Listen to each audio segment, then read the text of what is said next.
Okay, business at hand. Raymond, say hello. Hey everyone, thanks John, and thanks for yeah, having me. I'm really Well, excited to. to start with, this is like you did a lecture with us for the Illustration Academy just a couple of days ago, and it was phenomenally good. And you a great presentation of his work, his process, and then he did a digital painting at the end of it as a Right. demo. And today he's going to do a traditional painting, and I'm really looking forward to it. Raymond, um, I was introduced. I was introduced with Raymond's work by a friend of mine, and a who is the chair at the Academy of Art University in San Francisco, and chair of the illustration program. And he sent me a message, and he said, "I have a student and a young professional that eventually, I'm telling you right now, that someday he'll be teaching with you at the academy." This was quite a while ago. And I thought, okay, that's great. I looked up Raymond's work, and phenomenally good. Everything that was said about you, you are and you were at the time, and you've just gotten better and better. And that's when I first started paying attention to his work. And then I would have other people say, "Hey, I met Raymond," and I know Edward Kinsella did, and George, and other people that were saying, "Hey, I've connected with this guy. You got to get him involved." And I'm so happy I did. Raymond, thank you so much for participating over the weekend, and thank you for doing this, participating today. Your skill set and your delivery, everything that you have done so far has been spectacular, and I'm totally looking forward to today. So thank you again, and I'm anxious to hear what you got to say. Wow. Well, thanks, John. Wow. Hopefully my lecture and demo lives up to all the praise. But yeah, I'm super excited to be here. So I guess we should start with me talking about my work a little bit. So I'm going to go ahead and share that. Does that show up fine, John? Yep, it's Okay, there. great. All right, awesome.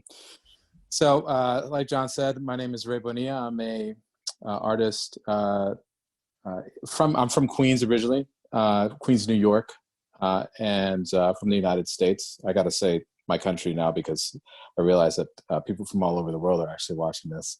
And currently I have my studio in Buffalo, New York, which is Northwest, like pretty close to around where Niagara Falls is and all that stuff. So next door to Ontario, Canada. So, all right. So for those of you that joined me for the lecture that we did for the Visual Arts Passage students,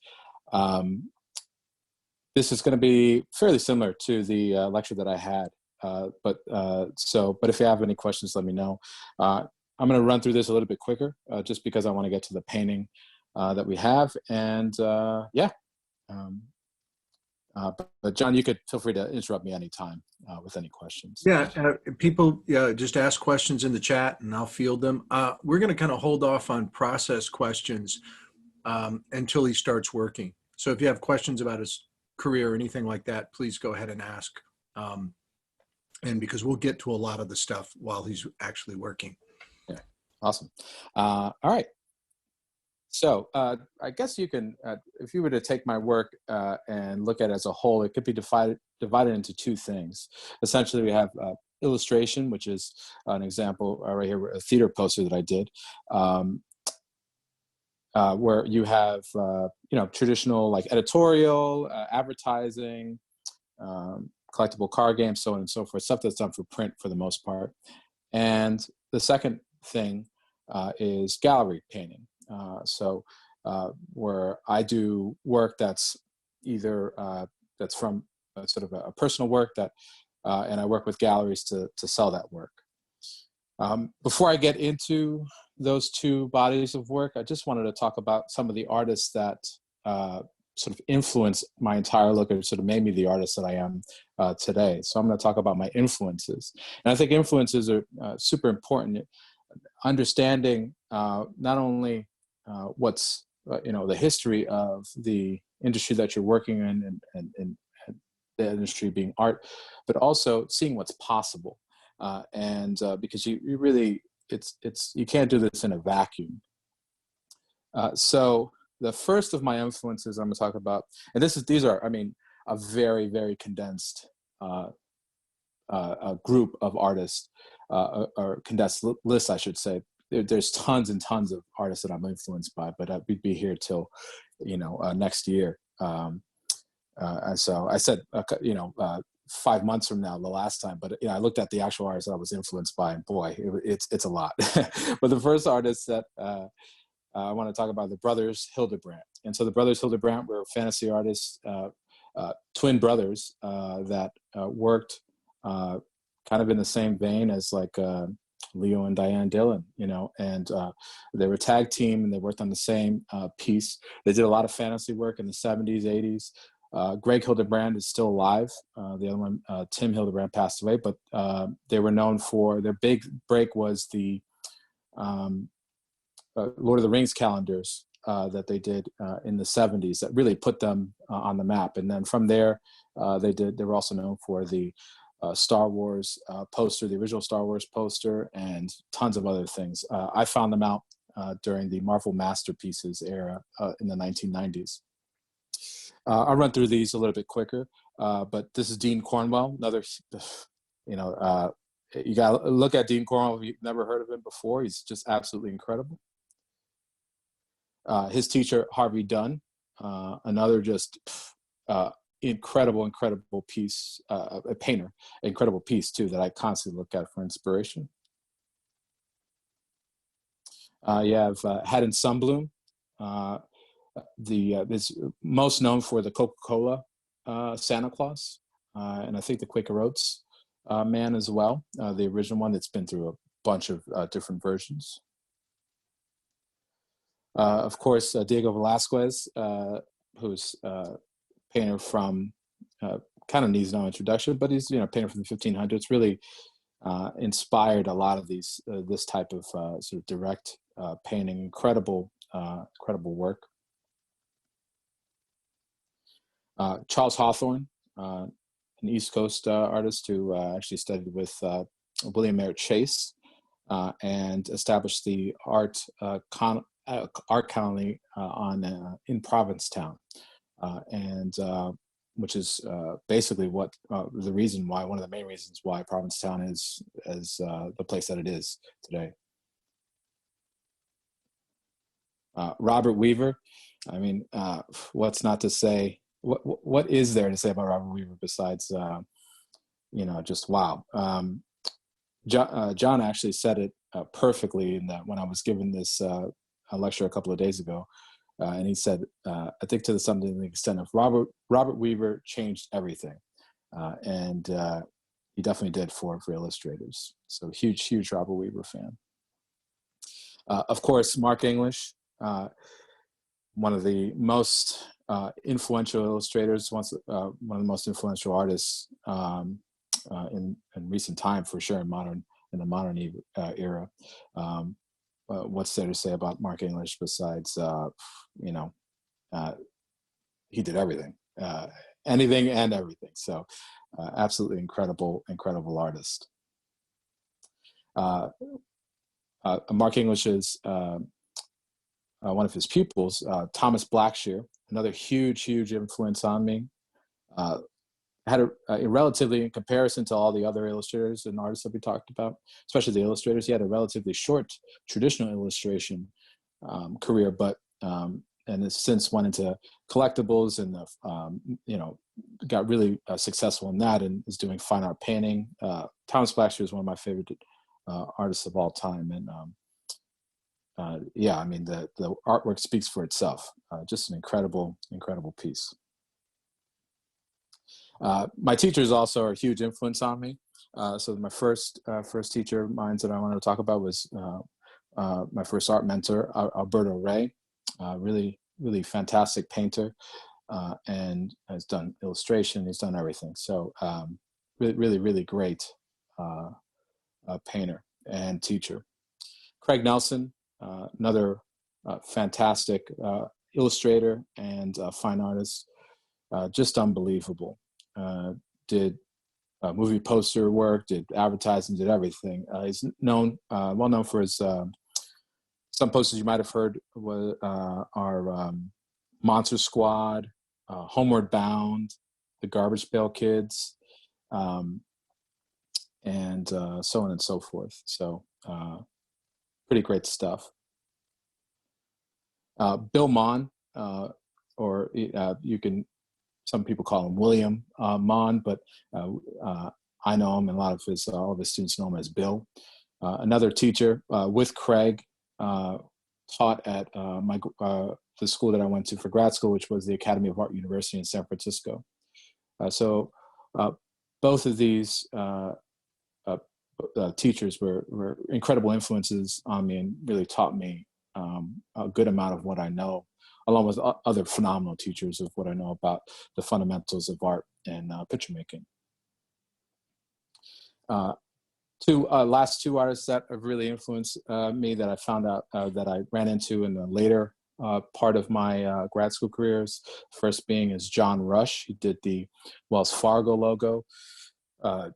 He's done just tons and tons of advertising and editorial, and he's also a fine artist, and he's just an incredible painter and artist. And I still keep in contact with him today. He really taught me a lot. And lastly, my friend David Grove, who I ran into right around where I ran into John Rush.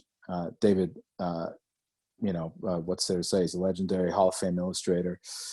Did movie posters such as Pale Rider, Something Wicked This Way Comes, Never Cry Wolf. Just an incredible, intelligent, and thoughtful artist, and really taught me a lot about getting things right and going the extra distance. Okay, so let's talk about my work here. I'll talk about my illustration work first, and then we'll go to my fine art work. But my illustration work, just to start off with, this is a piece that I did actually in grad school, and at the time I was really focusing my illustration portfolio on trying to get work, because you run up student loans, and at some point you're going to need to make a career or that can support your livelihood. And so I focused all of my attention on doing work that was in the market that was strong at the time, which was fantasy, science fiction, that type of stuff. And out of school, the jobs that I could find, while I was doing that, I was also doing fine art work as well. And so because I wanted to become a gallery artist and an illustrator and do both, because I loved both aspects of it, working with people in illustration as well as working with people in fine art. Raymond? Yeah. I need to ask you, or Sure. I know the answer, but maybe you could explain, what was your educational history? Oh, yeah. Sorry, I didn't forgot to explain that. I did my undergrad in a state school by the name of State University of New York at Fredonia, so SUNY Fredonia, which was southwest of Buffalo, which is close to kind of Erie, Pennsylvania. And I did my grad work at the Academy of Art University in San Francisco. So I went there originally to be an animator, but really fell in love with the illustration and painting program there. And before that, I'm going to harken back to a bunch of great lectures that we did with Terry Brown in the past, and he would always go back and research the artists and have a series of questions based, that started a little bit earlier. He would always ask, what type of a child were you? Were you a video game person? Were you somebody that did sports, or were you outside all the time? Yeah, I was definitely a video game, comic books type of person. I absolutely loved comic books. I grew up in the 90s, which is every day is getting a little further and further away. it was the heyday. For those of you that don't know about the 90s in comics, it was the heyday, one of the heydays of comics. And so you have people like Tom McFarlane, Jim Lee, Mark Silvestri, the list goes on, heavy metal. So tons and tons of things. when did you really start drawing? I started to draw really at around the 6th grade. I realized that I wanted to become an artist. And I found that out was when my mother brought me to a comic book store, and there was a comic book artist doing a signing there. And I didn't know that there was an actual person doing them, doing the artwork. And I asked him, I said, well, what do you do? Do you do this for your work all the time? And he goes, and the guy said, yeah, of course. And right then and there, I realized, wow, you can actually make a living doing this, and you could be successful. And so around the 6th grade is when I really started drawing, And so you went to a liberal arts college first, and then Yeah. was there advantage or disadvantage to that? Well, so I ended up going to a liberal arts college. Originally, I wanted to go to like SCAD or Ringling or RISD. I didn't really have an idea. First, I didn't have really the portfolio because I didn't have any art education training for the most part. I just kind of drew on my own. But second was I didn't realize, I had no idea how expensive this stuff was, and I wanted to leave New York. And so I asked my parents. I wrote letters out. This is before email, really. I wrote letters out to all these colleges and got all the catalogs, and I made a presentation to my family, and I said, this is where I want to go. These are my options. What do you think? And I thought it was pretty well put together. And my parents looked at me and said, well, we'd like you to stay in state, and if you could look at the state schools, let's look at the state schools with art programs first, because they were much more affordable. So the story goes, the next day, I calmly walked into my guidance counselor's office, and I kindly asked for the furthest state school away from New York City that had an art program, and it then ended up being this small school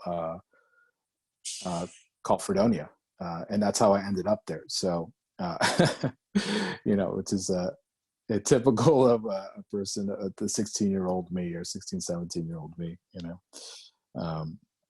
But then I really got into, I kind of got into computer artwork, and then went into a media arts program, which was just new media basically. And because I still wanted to work in video games or become an animator. And then my last year, I attended a class called an illustration class because I needed to get better at drawing, and it was taught by Alberto Ray, which was the first teacher that I talked about. So, and then from there, I went to the Academy of Art, spent a semester as a computer animation major, and then switched over to illustration and fine art afterwards because I realized I really wanted to paint and draw. So, well, that answered the question. Yeah. Oh, yeah, that answers it really well. I got one more quick question for you. Sure. Which may not be quick. I think it will be. Ashley asks, in case there's a Q&A section, Raymond mentioned sci-fi and fantasy being the strongest job markets.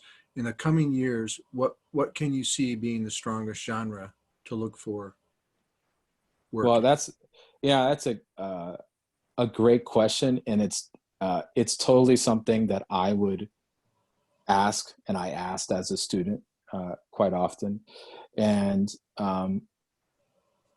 the honest answer is like who knows? No one really can know. I mean, you can kind of see when new media's platforms come about, you see shifts and things like that. The biggest thing that Bill Monat told me, and Craig Nelson did too, is having a solid skill set so that you can navigate the markets. Because when you study illustration history specifically, you could see market trends, entire industries, appearing and disappearing, appearing and disappearing, appearing and disappearing. So, what illustration was for someone like Thomas Blackshear isn't what illustration was for Mark English. And, and both of those aren't what illustration was for Dean Cornwell, and so on and so forth. So it's about just being conscious about that and navigating it, but making sure you have a solid skill set so you can pivot when you need to. So I hope that it's not really like a good direct answer. question, but yeah, yeah. So just, okay, cool. Yeah, you're welcome. All right. Any other questions? No, we're good right now. I'll leave you alone. Cool.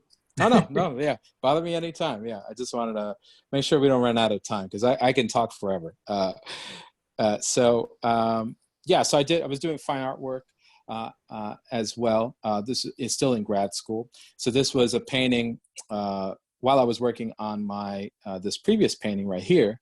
I would do that, and then I would have this painting on the easel, which was my gallery work, which was got really into when reading about Robert Weaver, and this is why Robert Weaver is probably one of my big influences, is because I got into the idea of illustration as like a visual essay, and so the visual Weaver used multiple images, to explain a given or tell a story, and he would do it in a very symbolic manner, and so. I love that idea, and so I applied it to my thesis, which was documenting my family, who's originally from Puerto Rico, particularly my grandfather on the side of my mother's side, documenting my family that lived in Puerto Rico after my grandfather's death. And so I did an entire painting series sort of documenting that trip back to Puerto Rico, which was a place that I hadn't been in a while, but as a child, I would spend summers there. With my cousins and things like that. And so this piece is called Zapatos, which is just Spanish for shoes. And basically this was 3 sets of shoes that my grandfather, my grandfather had, that this was his shoes that he would use all the time. And so, and you can tell which part of the day he was in based off of the shoes that he was using, or the shoes that were gone. And so the first, in the morning, he would wake up and put on his like loafers and then walk around the house. And in the middle of the high boots, he would basically would go into the fields, and that he was working in the deep sort of fields that he had, because he had a lot of property and with cows and things like that. And then the third set was towards the end of the day when he was doing things around the outside of the house. He had like a chicken coop, and he would do that and do any sort of like handiwork around on that point. And so out of school, the first type of artwork I could get was fantasy work, and it was for the collectible games market. And so it was like, your first sort of jobs, it was the short deadlines and not a lot of pay, but I mean, like really, really little. They didn't pay really well at all, but it was work, and I was hungry for it, and so I took it. And the great thing about this type of work that I was doing, and I'll scroll through this as I'm talking, was that it forced me to work on multiple pieces at the same time. Really forced me to up my game, presentation, and quality of my work every single time I was working, because I really wanted to blow my art director away. And it taught me how to work with art directors, work with models really quickly, and how to do this in an efficient manner. And so I really learned a lot doing these types of pieces. And I also wanted to try and get into the science fiction end of it as well. So I started to do my own pieces when I was waiting for other jobs to come in.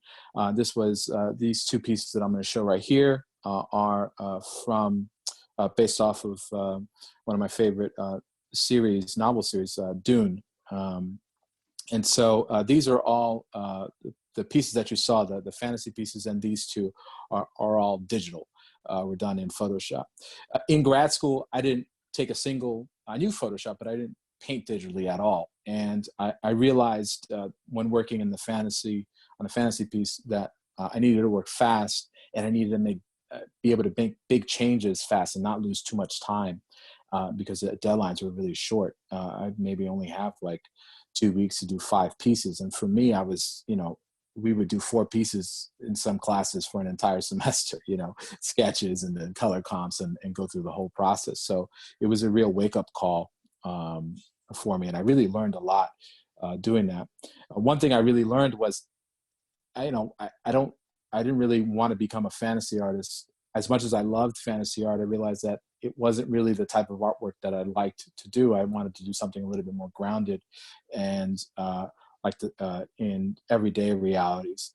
And so I was unsure about this whole thing until I had a portfolio review, a really wonderful portfolio review with an art director by the name of Rob Ruppel, who was an art director at the time for Naughty Dog. And he was the art director for a lot of the last couple of Uncharted games. And he really took, really had great, wonderful feedback. I mean, I always say that he ripped my portfolio apart, but he had some really great constructive feedback on my work, and really caused me to made me realize that I really needed to focus my efforts on being the best artist I could be. And it would take, as twice the amount of devotion. I was working hard, but I didn't realize how hard I really, really needed to work, how much of my being that I really need to I needed to put into this. And so I realized at that point, I don't know if I wanted to devote that much of my life to becoming a fantasy artist. I'd rather just paint the stuff that I am interested in. And around that time, the chair of the theater department at Fredonia was looking for an artist to work on posters for. And he was my friend and former teacher, Tom Laughlin. And Tom came up to me and said, "Ray, do you know anyone that would want to do posters? Because the artist that we have absolutely stinks, And I said, "I would do it." And he said, "We can't pay you a lot." And I said, "Well, just give me a number." And and he'd given me a number. It wasn't, a ton of money, but it was 3 times the amount of money I was getting for an individual fantasy card. So I left that. I said, "Yeah, I think I can do that." And so this was my first poster form. And this was for a play called High Plains Fandango. And as soon as that happened, I was in love with the process and in love with the piece and in love with everything that I was, producing. I was happy about everything. I didn't feel like I was lost, And so, and from there, I started to get recognition. And so this piece got me my first award, which was an honorable mention in the Society of Illustrators Los Angeles. And I remember calling David Grove up and just saying, I got an award. And you can hear him grinning and saying how happy he was for him. And he says, that was my first major award too, was a piece from the Society of Illustrators Los Angeles. And I thought, oh my God, it's, I'm on my way, So it was a great memory that I always would treasure with that. And so theater posters allowed me to do a multitude of things, and different types of subject matter. And that was great because I really loved the idea of just investing myself and being almost like the great method actors, and just investing yourself in a given role and just absolutely falling in love with the process and the subject matter itself, and trying to figure out, what interests, how to get the thing that the director was really interested in onto into an image and make it readable and make it also exciting. Because a theater poster has got to draw you to want to see the play. And so I was playing around with a lot of things. In this case, this was montage, which was like my first stab at it. And I studied tons of people like Drew Struzan, Richard Amsel, David, Bernie Fuchs. I mean, the list goes on and on and on. And this is another dance poster as well. And so that I was having a lot of fun with that, pushing color, the idea of warm and cool, looking at all these different aspects of it. And I still started, I was slowly but surely getting recognition for these things. And then quick question for you. Yeah. Yeah. Theater posters, I would imagine, are quite large. Did you work larger than the final? Yeah, I worked about double the size of the final, just because I wanted to make sure that it really tightened up nicely. So the posters themselves weren't, the original printed posters weren't that large. So I think they were only like something around like 11 by 22 or something to that extent. So it wasn't too hard to work that large. But and I also thought to myself, well, I can use that to print out different advertisements and business cards for myself. I can crop into things, and I can also show that actual other theater companies that I can work at a large size if needed. Hope that answered that question. Yeah, absolutely. Okay, cool. So that previous group was kind of like the first round of posters. And then the second round of posters, I took everything I learned from the first round, which was working with pushing myself every single piece and just constantly trying to just do the best piece that I possibly could. And while also, at this time, I also started to teach as well as teaching along the same lines. So I would give myself assignments all the time. I would draw my students as much as possible, something I love doing. So I did this piece, and this was for Tom Laughlin, the person who gave me the job and also directed the first piece that I showed, which is High Plains Fandango. He gave me this piece, which was a play called The Piano Lesson. And so I did this piece, and this piece really kind of put me on the map as an illustrator, because with this piece, I got not only a gold medal from the Society of Illustrators Los Angeles in advertising, I also got one a gold medal in advertising from the Society of Illustrators in New York, which was like a dream come true to me. And so with that award, it gave me the confidence that, and it was a sign that what I was doing was working. And so I kept pushing myself too. And so the more I did this piece right here, which was for Anne Frank, another theater poster, that won another gold at the Society of Illustrators Los Angeles and got me into communication arts, which was like just huge for me at the time, because I kept, all the time I was always submitting to all of these competitions and never really getting in, but I slowly but surely started to get into them. Moon Over Buffalo, which was a piece that I really wanted to push myself with a multiple figure composition and have a chaotic sense. I would try things like, how about, creating an image that has a bunch of chaos, but having it built on a solid structure. So you can kind of see that this is built off of a triangle. If you follow the line of the rapiers, they go at sort of like a diagonal up and down. And so that was great. Ray, I just got bombarded with a whole series of questions. So yeah.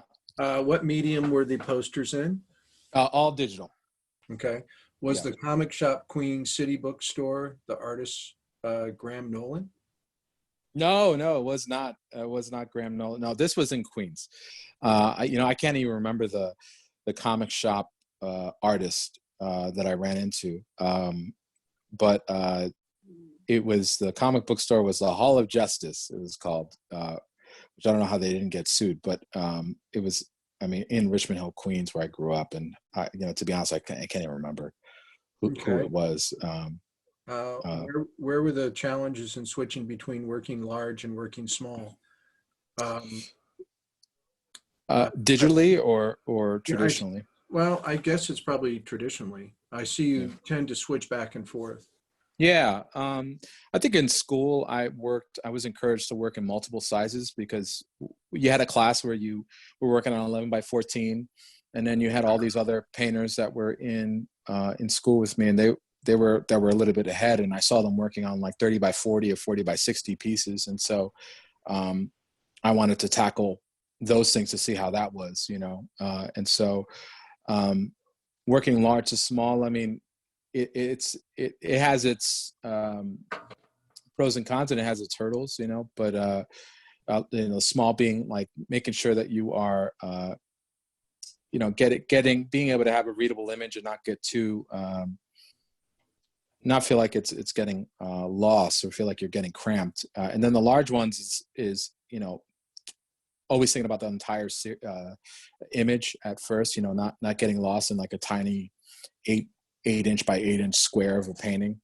So a lot of those stuff, a lot of those things like, I learned in the process of doing it, and plus all of my heroes worked really large. If you look at any of those Dean Cornwells or Harvey Dunns, I mean, they were huge paintings, A few pieces have gone by. So Dale Stefanos asks, is this a traditional painting or a digital? Not that it really matters. It's beautiful. So I don't know which painting he was referring to. Oh, okay. Because a few had flipped by. So with the exception so far of the shoes, the zapatos painting, everything has been digital in Photoshop up until this point. And that's when you saw that the fantasy pieces were pretty much the first, I'm sorry, with the exception of the grad school work, because that elephant piece that I first showed, that was in oil as well. So with the exception of those two pieces, everything else has been digital. Okay, so what is the difference between an illustrator and a painter? I'm going to give you the answer that my friend, my good friend, Michael Ryan, who unfortunately is not with us anymore, but him and I were talking about it once, and he said, well, an illustrator, a painter stands when they paint, and an illustrator sits down when they paint, and that's pretty much the difference, but which was, just being tongue in cheek about it. But it really is in terms of like approach of picture making. With illustration, I'm working with someone else. I'm working with a client that has needs, and they're hiring me. And it's a collaboration, the collaborative effort and also is something that is you're designing a piece around a narrative focal point, and painting. With personal work, the stuff that I do for my galleries, that's not necessary. That doesn't have to be a goal. It could be the goal. It's more your focal points are, instead of having it to be like a narrative focal point, it's more of it could be an aesthetic focal point. So I mean, for me, my jobs, I mean, I get commissions, private commissions from people that have seen my work in the galleries, and it's pretty much the same thing as an illustration job. It's just a commission job. I'm working with someone, so there's a lot of parallels with it. I mean, for me, my digital, in my brain, for myself, my work that's all digital is my right now has been my illustration work, and then my traditional work has been my gallery work. Okay. So I hope that answered that question. Right. Yeah. I think so. Cool. So I got a couple others here. People are firing off a lot of questions. That's great. I know.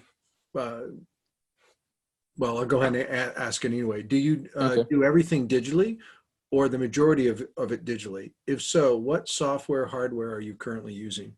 Okay, so I am doing most of it.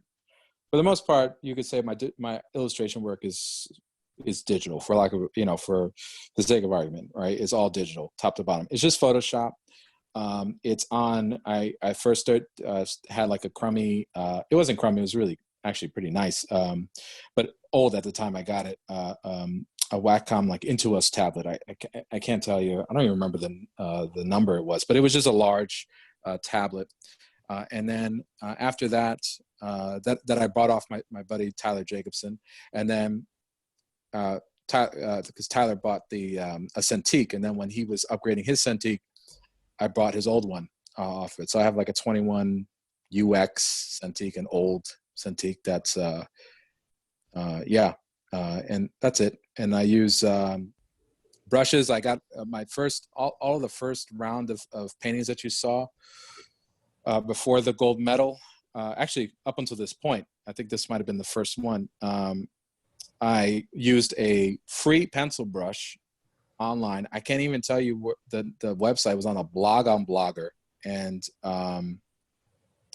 I have no idea what it was, but that's all I used. And then I found out Kyle's brushes, Kyle Webster's brushes, and so I've used a bunch of those. So now, if they look like oil paint, it's because I was trained as an oil painter, and that's the thing. Like, a lot of my sensibilities are medium agnostic. They don't really matter in terms of, like, they're not beholden to a given medium. So. Okay, so I have Yeah. a couple questions here, a follow-up. Starting, Don Sure. Kilpatrick asks, how do you go about making the successful translation from traditional to digital paint mediums? That's a great question. It has a lot to do with my attitude or my thought process going in from, since I was purely traditional up until I started to work digital. I think of every painting as if I was building an image, in the sense of, like, I have it's something that Bill Maughan really instilled in my brain. I don't think of a medium. I just think of a picture making process, right? And so you have a drawing, you have where you're working out your composition, then you have, you tackle issues with value pattern, and then from there, you tackle issues with color. And so he would show us, Bill was like a Swiss Army knife. Both Bill and Craig were Swiss Army knives when it came to mediums. And so they could use anything and everything. And I really love that idea. And so, they would just tell us, like, for instance, Bill would give us he would, in a landscape painting class, he would do a painting in a monochromatic first, and then where he laid out all the values, drew everything out, and then he would lay color over it using glazing and scumbling, like, just transparent and opaque passes of paint. And then in the illustration class, part of it, he would then take that same exact process and then use watercolor,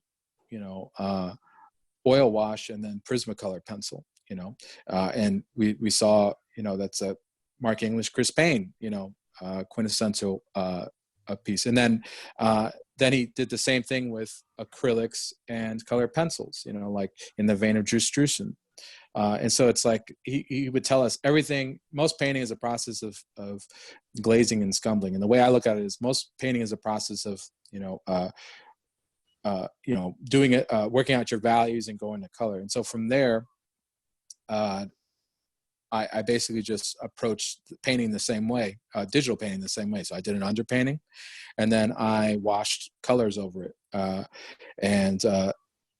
with initial glazes, and then I painted my opaque passes. And so, that's pretty much how I worked it. Okay, so I think going forward, what I'm going to do is I'm going to hold off on the questions till we get to you start painting. Cool. Because you can handle those while you're being productive. Oh yeah, Okay. for sure, yeah. All right. So I hold off appreciate on the everyone's questions. I appreciate everyone's process questions, and I'd be more than happy to answer them. But all right, so let's go through the rest of these paintings. So this was for Cabaret, production of Cabaret. So that was a lot of fun. After that, while I was doing that, I was getting work from in magazines. And so this was my first big magazine work was for Savoir magazine, which is a food magazine. And these were just these spot illustrations. And again, it was a different subject matter, and it really, like, it. I love that. I love, like, tackling different types of subject matters. So that was a lot of fun. And who doesn't like food? This is another piece from Savoir. It was a portrait of a Cuban chef or cook, a well-known Cuban chef called Nitza Villapol, and that was a nice portrait from that. And so I think they asked me. They only had like a small black and white photograph of her. And so they wanted this like portrait, really nice portrait painting of her. And so I got to channel my inner Head and Sun Bloom Chicago style, Andrew Loomis. They also, the same art director then got a promotion and oversaw all these other magazines in that sort of network. And he called me up, or he emailed me and asked me if I was interested in maybe doing a piece for Cruising World magazine, which was like sailing ships, I think. And he asked me, you know, do you do ships? Can you do ships? Have you done ship paintings? And I said, sure, yeah. And I had never done a single a marine type of nautical painting ever. But, you know, I faked it till I made it, right? And so now I can say that I do ship paintings, and I could show this. So that was a lot of fun. And then from there, I also got started to do work from for the New Yorker. And this was my first piece for the New Yorker. I'd wanted to work for the New Yorker forever because I just love the artwork that was coming out of it. It's just the creme de la creme of just, you know, of illustrators, you know, the illustrators that I really loved, you know, a lot of my peers, such as Ted Kinsella, you know, Goni Montes is another person, Roberto Parada, you know, Edel Rodriguez. I mean, all these people, incredible artists. And so the crazy thing about the New Yorker, and Edward Kinsella, I should say, had said, you know, I'd asked him about it, and he had told me before I got this job, oh, you know, it's 3 days. It's you basically get the email on Friday, sketches due, and then the finals on Monday. And, you know, I really wanted to nail this. And so at that point in my career, I was prepared for it. But early on, had I gotten the job, I think it would have been a little rough. But I took everything I knew that I learned from my previous paintings and put this into this. And I was really happy with this piece. And this ended up catching the eye of Communication Arts magazine, which, you know, they ended up doing flying a writer out and doing an article about me, which was like incredible. And so, yeah, that was really great. And I don't know if this is going to load. Let's see. So, and then the last piece I'm going to talk about is from the Communication Arts Annual. I got an email to do a advertising illustration for a new whiskey company that was honoring it's called Uncle Nearest Whiskey, and it was honoring Nathan Nearest Green, who was the African-American slave that they quote unquote found out. They unearthed that he was the mentor of Jack Daniels. And so he taught Jack Daniels how to distill whiskey. And so the way Jack Daniels whiskey is distilled is straight from the charcoal distillation process that Nearest Green pioneered. And so, or brought to the United States. And originally was from Africa. And so it was great. It was a great project. The whiskey is just coming out now. It's great whiskey too, which is awesome. And so this showed up in like billboards, and, you know, it was on Good Morning America, which was pretty crazy. Even though they credited my name, but it was just my last name, because I think they just saw my signature, and so it just said Bonilla instead of Raymond Bonilla. So, and that upset my mother when I saw her, when I sent them the video on that. But it was pretty cool. Great, you know, a great company to work for. Okay. So, can you still hear me, John? Oh yeah. Okay, cool. Are you going to switch screens or? Yeah, no, I'm gonna, let's see here.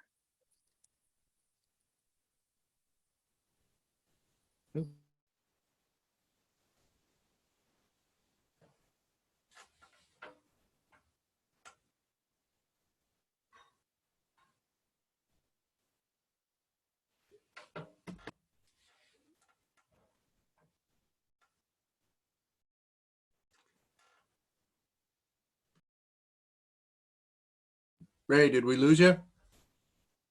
Yeah, you lost me for a second. Sorry about that. You're back. Yeah, I'm back. I'm back. That's what matters. All right. So, yeah, it must have froze on my end. But yeah, did you want to? Do we have? Should we just go to the demo? Yeah, I think Okay. well, you were going to jump to the sketchbook. Oh yes, yes, for sure. Yeah, And let's do that. Yeah, and I will.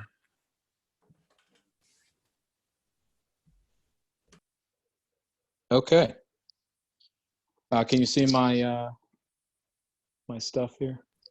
yeah, Okay, great. I'm just gonna switch over to my screen really quickly. All right, so today I'm going to be doing a traditional piece, as you could see right here. And I'm going to talk a little bit about that as I'm working on it. But John had asked me originally if I was, if I'd be interested in showing my sketchbooks. And, I hesitated at first because I hadn't, I'd become so busy, and every piece I've been doing has been for a gallery that I couldn't remember the last time I drew in a sketchbook. And over the last year, it's been kind of nuts. But then when I look back, I have tons of sketchbooks. And so I'm a huge sketchbook person. It's almost like another life, John. It's pretty wild. And it was only like, it's only been like 11 months. But so sketchbooks, this is how I actually really grew as an artist. I was looking back at this. I use all different types of sketchbooks. The ones that I'm going to show you today are some Moleskine watercolor sketchbooks that I really like. And I like sketchbooks, I like these watercolor sketchbooks because you can experiment on them. And so what I would do, besides drawing stuff, and you can see like my pen and ink drawings on them, I would gesso the pages, and it's watercolor paper, so it'll take the gesso without really crinkling up. And I would do these sort of experiments on them because I was really trying hard to find my voice as an artist early on, and trying to manage all the influences that I had.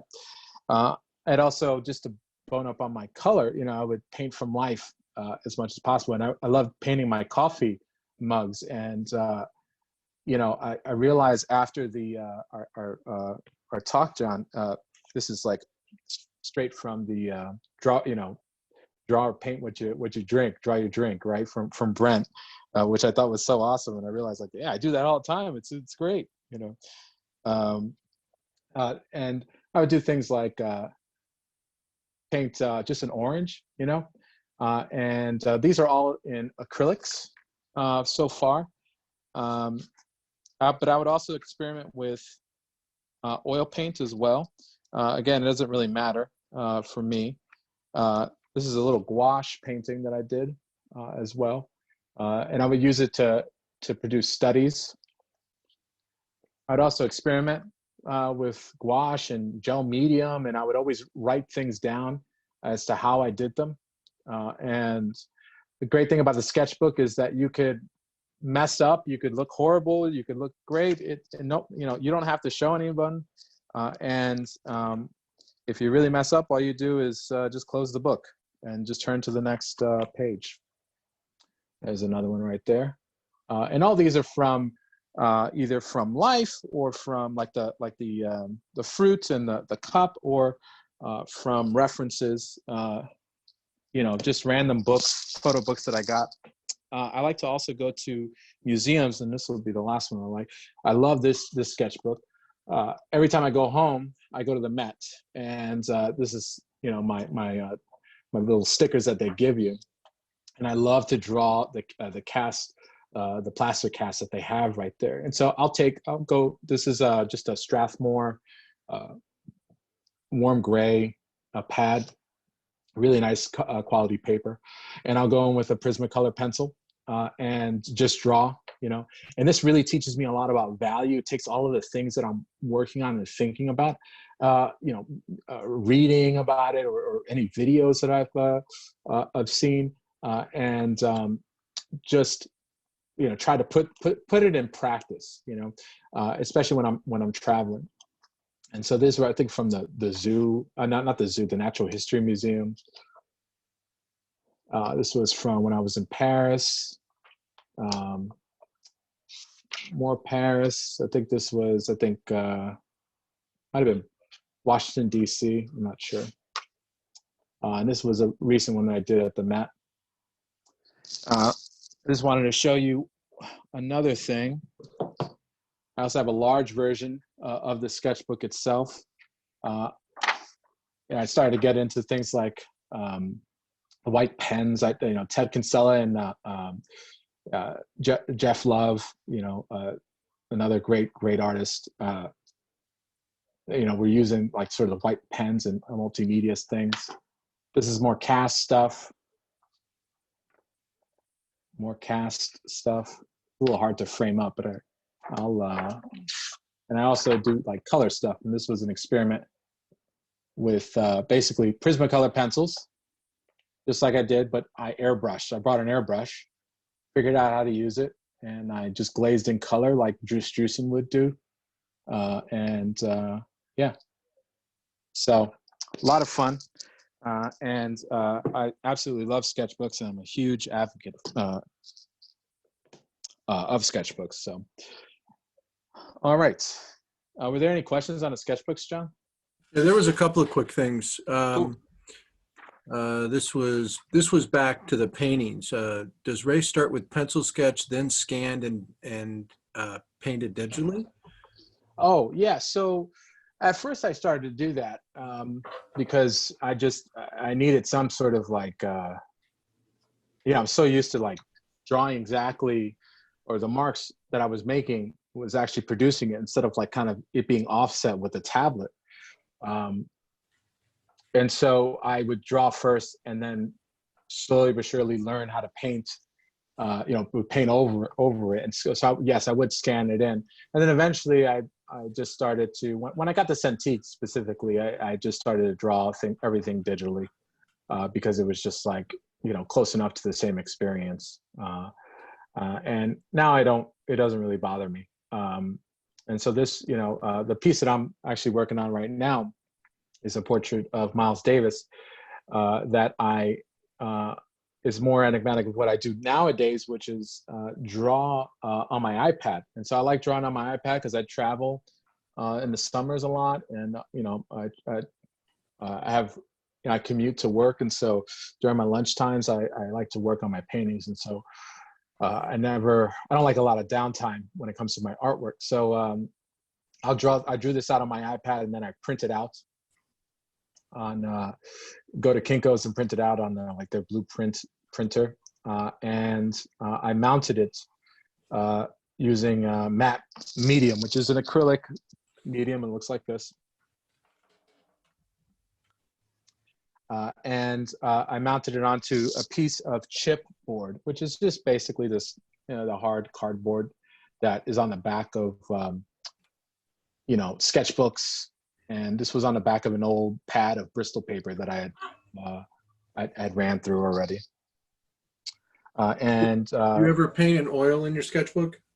Yes, I do. Yeah, I just gessoed I'll just gesso the oil, gesso the paper first, and let that sit, and then paint oil on top of it. The only thing with oil is that you gotta, let it, unless you use dryers, you gotta let it sit there for a little bit.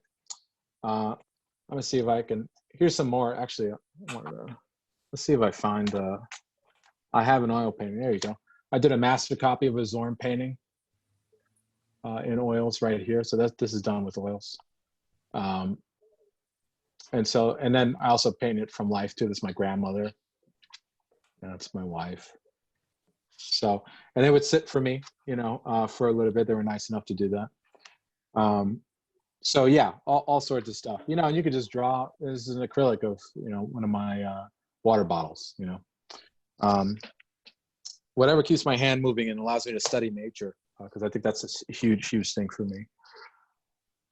So after I mounted everything with matte medium, this is, by the way, if you've ever heard of Donato Giacola, is a fantasy artist, phenomenal, legendary fantasy artist, still working today. This is pretty much his process. It's basically taking matte medium and just wetting the paper and wetting on the board, and using a brayer, which is this thing to roll out any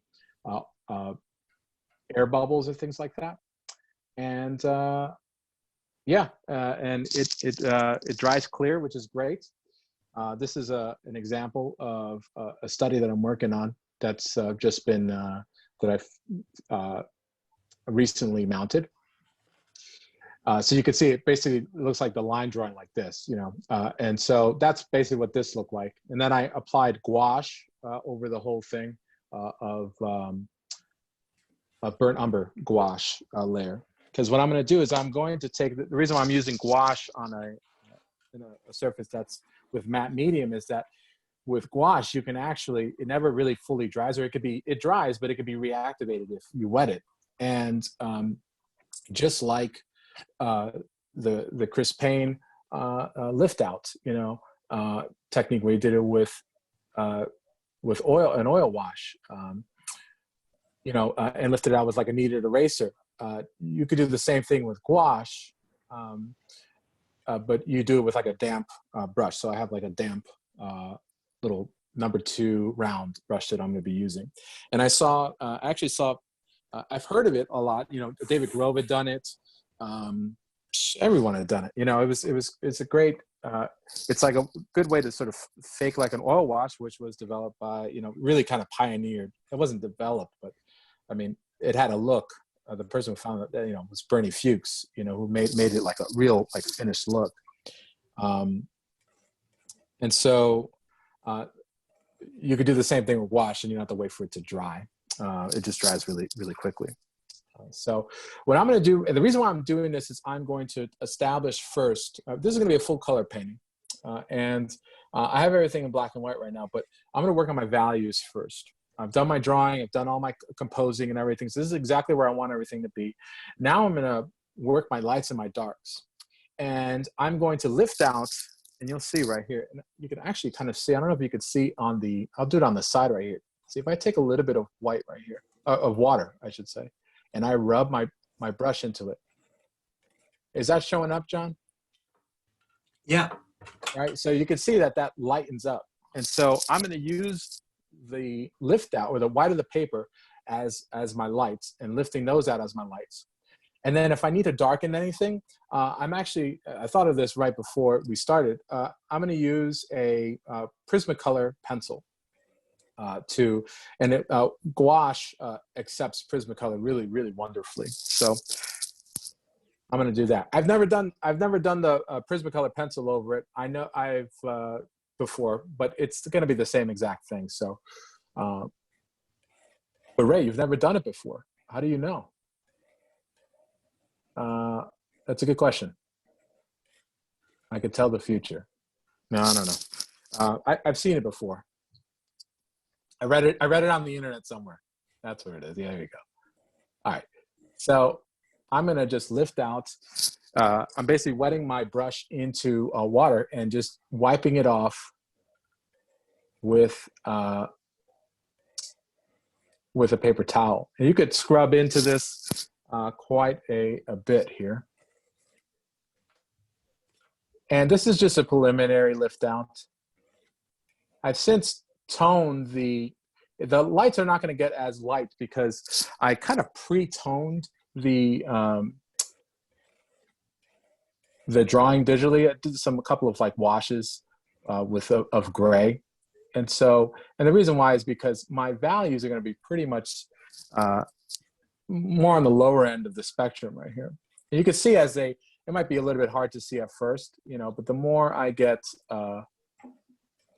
involved with larger areas, the more you're going to see sort of the lights coming about. Now this is just an initial wash. Depends on the value pattern that you're working on in your piece. You know, sometimes you're going to lift out a good amount, and other times not so much. And this is one of those not so much times. And I thought, you know, you think about that stuff ahead, you know, of time, just so that you can work efficiently as an illustrator, you know, as just an artist, period. You know, a lot of people, I have a lot of students ask me like, well, as an illustrator, you have to work really fast, right? And, you know, I tell them, well, a gallery painter, you have to work really efficiently and quickly as well. I mean, you're working on multiple shows. You know, usually you're working on multiple shows at the same exact time, and that's super common. So the trick is just learning the fundamentals and then practicing a lot, you know, and experimenting. You know, if I didn't know, if I didn't have a good handle on these mediums, you know, I don't think I would be going into this sort of in the unknown. All right, so to get a little bit more contrast, so this can show up, I'm gonna just go ahead and just knock back and group together all of the shadow shapes, or the darks, lights and darks. Now for this lift out technique, I know some, you can use a damp brush. I know that there's I have this water brush that I've seen people like James Gurney use, and I haven't tested it out on a technique like this, but I'm sure it might work. You know, the thing is, it needs to be damp, you know, but not too runny, because what happens is, and I'll show you really quickly. So if you wet the gouache and it drips like this, you'll see when it dries, it'll take a bunch of gouache with it. And so now that could be a good thing if you want it to be. Or it could, but in this case, it wouldn't be, it's not that big of a deal that it's here, you know. All right. So as you can see, you can probably see now that since I'm grouping these shapes together, you're going to start to see stuff pop up. And the one thing you're going to notice too is that the tone that I had that looks super dark, all of a sudden it's becoming a little bit lighter, because it's contrasting at this dark sort of scumble of Prismacolor pencil. By the way, it's a black Prismacolor pencil. I just want something dark. That's all. And the great thing about pencils, you know, and this kind of scumbling, which is just dragging a dry medium across, is that it doesn't completely cover everything. And I could have painted this, and I was actually originally going to just kind of paint over it. But I thought to myself, yeah, I want some of that color of the burnt umber to strike through.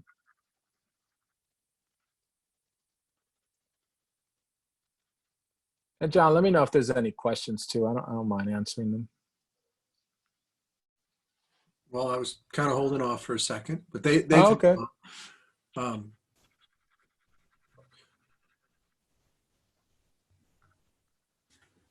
Okay.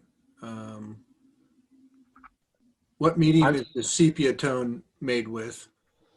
Oh, that's a burnt umber gouache. That's it. It's a warm, you know, it's a great question, because it's actually gonna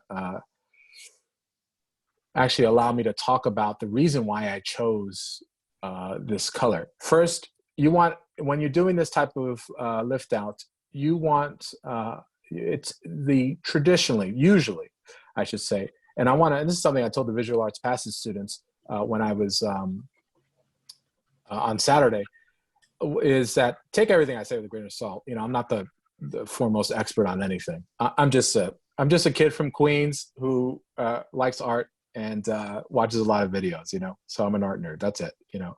But traditionally speaking, usually you want to pick a color that is, in this case, since I'm trying to plan out or just figure out all my values, you want to pick a color that's going to give you that value range. And so the dark burnt umber is going to give me that the value range that I need. It's burnt umber specifically because you notice that it's a bit of it's like a warm orange. And that's going to be a key factor in how the colors that are coming next. So I'm thinking ahead of my picture just a little bit. The majority of colors I'm going to be putting down are going to be cool or blue, you know, have a bit of blue in them and associated with blue. And so everything's going to be in a temperature of cool light. And so there's two types of, essentially, for lack of, for argument's sake, two temperatures that you deal with in color, right? That light come in. One is warm and the other one is cool. And so warm, you can kind of associate it with orange, and cool is you can associate it with blue, right? Now, their shadow sides are going to be the opposite temperatures. So usually warm, when you have warm light colors, the colors in the shadows are going to be a little bit cooler. And then if you have a cool light, the shadows in the color in the shadows are going to be a little bit more warmer. And so in this case, I'm painting in a cool light scenario. So I'm using lots of blues. And so essentially I'm taking this burnt umber and kind of building in the temperature of my shadows a little bit ahead of time. Is it necessary? No, but the cool thing is when I put down the blues on top of this burnt umber, the blues are going to really look cool, because the colors, the temperatures are going to contrast. Okay, so I think, do I need anything else? Not really. This actually came off faster than I thought it was going to come. So, got a couple quick questions. Yeah. How do you work your edges, eraser? Oh yeah, so great question. If I wanted to have like a soft edge on things, which I can dab things down. I could put things. Can everybody see, by the way, the drip that happened? That's why you don't want to use too much water. So it's not. This doesn't matter for this in this case. But so if I need something that's a nice soft edge, I'll kind of fan out the gouache just a little bit. And then if I need to model it, I'll just take a piece of paper towel and just model it down. And then the hard edges, there's tons of ways you can do them. And I'm going to show you that actually right now. First, you just got to run across in a very distinct manner, where you want that hard edge to be. And I usually put all, of course, my hard edges in all of my cast shadows. And so I'll get for instance, right here, I can just go across and just take crisp, sharpen up all of the trailing edges of the shadows. It's not necessary now because I'm going to do that a lot in paint, and you'll see that quite a bit, but this will give you an idea. So, and you could do some crazy effects with gouache and like sponges and things like that. A lot of people like Thomas Blackshear would, he put down like a wash with like a brush, and sometimes you get these crazy hard edges, and then to soften it, you'd soften it with like an airbrush, or you could get the same thing with like a little bit of like a sponge. You just got to work. I think if you've practiced it a good amount, you'll know how to manage it, because it is definitely like a feeling thing. Because at first things, I was lifting out too much. I didn't know, and I was scared, and lots of crying, and eating ice cream and more crying. I don't know, does that happen to anyone? The ice cream. Yeah, the ice cream crowd, yeah. When you narrow an image, whoops, that went a bunch of stuff going by quickly. When you narrow an image down to 3 clear values, how do you decide on where shadow ends and midtone begins? So this it's a great question. It's all based off of the basically form principle, right? So you have first, when light hits a form, it'll hit it, and then as it goes away from the form, or as the form turns away from the light, it will start to get darker and darker and darker. And you'll see right at the point, the termination point of the light, and you'll see it right around here, especially. You'll get what's called the form shadow, and that's the termination of the light. Some artists call it the terminator. And that usually, because it's a part of a transition, part of the form, gradually you're turning away from the light and going into the shadow, you're going to get a soft edge. Now, this shadow right here is the trailing edge of that same form, right? The same shadow shape. And that's called a cast shadow. And that's a result of the eye, in this case, intercepting the light and casting its silhouette onto an adjacent form, which right now is a zygomatic bone, which is just a cheekbone right here. And so that usually, that's going to be a harder edge out of the group of the shadow shapes. So form shadows soft and cast shadows are generally hard. And that's how you get the effect of chiaroscuro, where it's just light on form. You know, that's one of the major pillars of it. Okay, so I think this is ready. This is ready for the next step. Any questions before I mute my mic and just quickly do this? No. How am I doing on time, John? Am I doing all right? No, we're doing good. We Okay. got about, hour and a half to hour. Perfect. Whatever we need. And perfect. I know you're going to use your hair dryer here to mute the mic. Yes. While you're doing that, I'm going to say a couple things. Okay, great. So I'm going to just explain what I'm about to do right now. So before I mute my mic, this is basically the layout of my lights and my shadows. Could I really get involved with this? Absolutely. I could really spend here and work my Prismacolor pencils a little bit, maybe work a little bit more of the lights here. So where do I decide to pick out these lights? It's really, I'm just focusing on the super light areas. This is super preliminary right now, because as you could see, I toned it before, and it's because I know ahead the fact that I'm going to be painting this quite a bit, and I want to get to the painting part. So you could scale it up and down based off of what it is that you want to do. Now, I'm going to paint over this with acrylics, and then I'm going to do a pass of acrylics, and then if I need to, I'll go over on top of back on top of those acrylics with oils. But to get the acrylics on here, because the acrylics are water-based, right? I'm thin them down using water. I clean my brush that has acrylic paint in it with water. If I don't seal this layer, then this is what's going to happen to all of my values right here, which is this drippiness. I'm going to start to remove the gouache in places that I don't want to. So I'm going to seal this. Now, there's tons of ways of doing this. A very common way is using workable spray fixative to do that. I don't have my can here, but I'd have to go outside, and I'm a little lazy, and so I don't want to do that. I'm all the way in my attic. But also, I think this is a great a tip on, especially if you live like in a place where, like in Buffalo, where you have areas that are at times where your temperature is going to go below zero, below freezing point, which is going to render your it's not a great environment to use spray fixative, because, and I've had this happen on me, it gunks up and it doesn't spray out correctly. And so instead what I'm going to do is I'm going to use this brayer right here, okay? And I'm going to use matte medium, right? And I'm going to put matte medium down on just like a surface that I have right here. And I'm going to take my brayer, load it up with matte medium, and then go over it in a pass like this.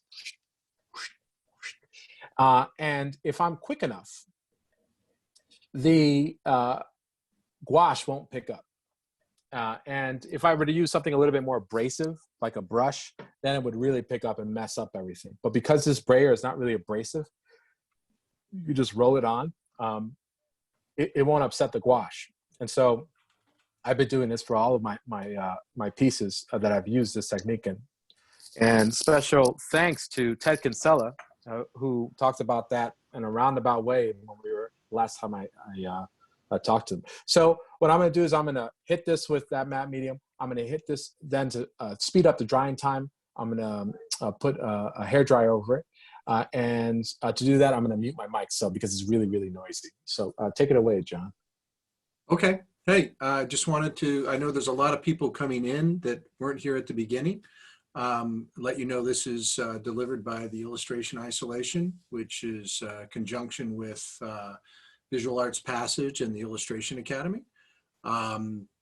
today we're featuring Raymond Bonilla, and Raymond's did a great job showing his work, answering a lot of questions, and I know he's going to do a beautiful painting for us. Just wanted to mention, we do have we have our foundations class kicking off next week, along with our color theory class with Brent Watkinson. That begins a week from today, the 26th. It's an evening class. It is an absolutely amazing class. Those classes are they're short. They're 5 weeks long. So just wanted to remind you of that, and then just remind you where you are. This is coming from Illustration Isolation, and I hope everybody's enjoying themselves today. Looking forward to see where he takes this, and thanks for all the great questions.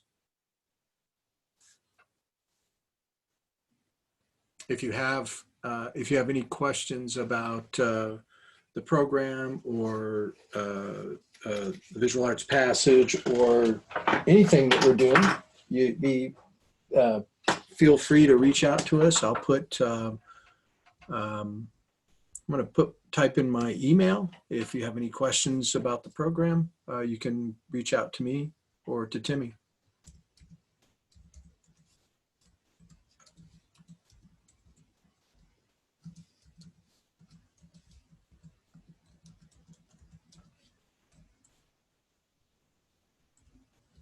I have a very long email, but there it is. If you have any questions, feel free to reach out to me. And then, of course, this Thursday night, please join us. I know most of the same cast of characters will be there. George and Chris and Bill Cobe and myself. We had Bud Cook join us the other night, Dale Stefanos. I know that Ashley Lovett, we're going to feature her this week, spotlight her camera. Don't know if Audrey will be there or not, but there'll be a group, a large group of us. Brent Watkinson, great group of drawers, and it's fascinating. I don't know if Don Kilpatrick will make it, but he's been there. He's been contributing every time. It's just been fabulous. So anyway, I think he's coming back. Eric Pottinger writes, "This has been a great demo. Thank you for putting this together. And thanks for the reminder email after you've all started." Okay. All right, everybody. It is, I think Ray's ready. All right, we're back. Okay. So, all right. So I've got my, can we see that okay?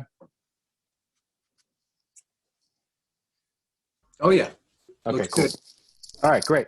So now I'm going to go over, as you can see, I've sealed this with matte medium. Actually, you can see the area that I didn't quite seal, roll over properly with my roller, but it's okay. It's not the biggest of deals. You don't want to not seal it over something that is important, and that part is not important. So if it initially gets picked up a little bit, then it's not the end of the world here. So at this point, I've had my my image in black and white to help me with my values. So I'm going to go ahead and turn this into color. And you could probably see that. At least the colors come through. And I'm just going to roll this down here. All right, so I do a lot of work to my reference, color-wise, and form-wise as well, in terms of pushing lights and darks. So I don't take a photo and then just paint it. It doesn't usually photographs, they're great for value, but when it comes to color, they don't quite get what you want out of the color that's really good, a really sort of vibrance out of it. You can get like a gray look. So I guess there's a look to that, but I like a little bit more punch in my colors. So I'm going to do an opaque pass on it. like I said, I'm working with acrylics. Okay, it's opaque. I could go over this. I'm going to bring in color in here.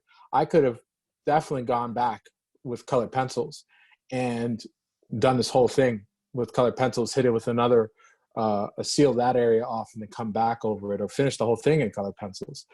I'm using acrylics because they're opaque. I want to paint stuff. And also I want it to dry really quickly, so I can layer things quickly.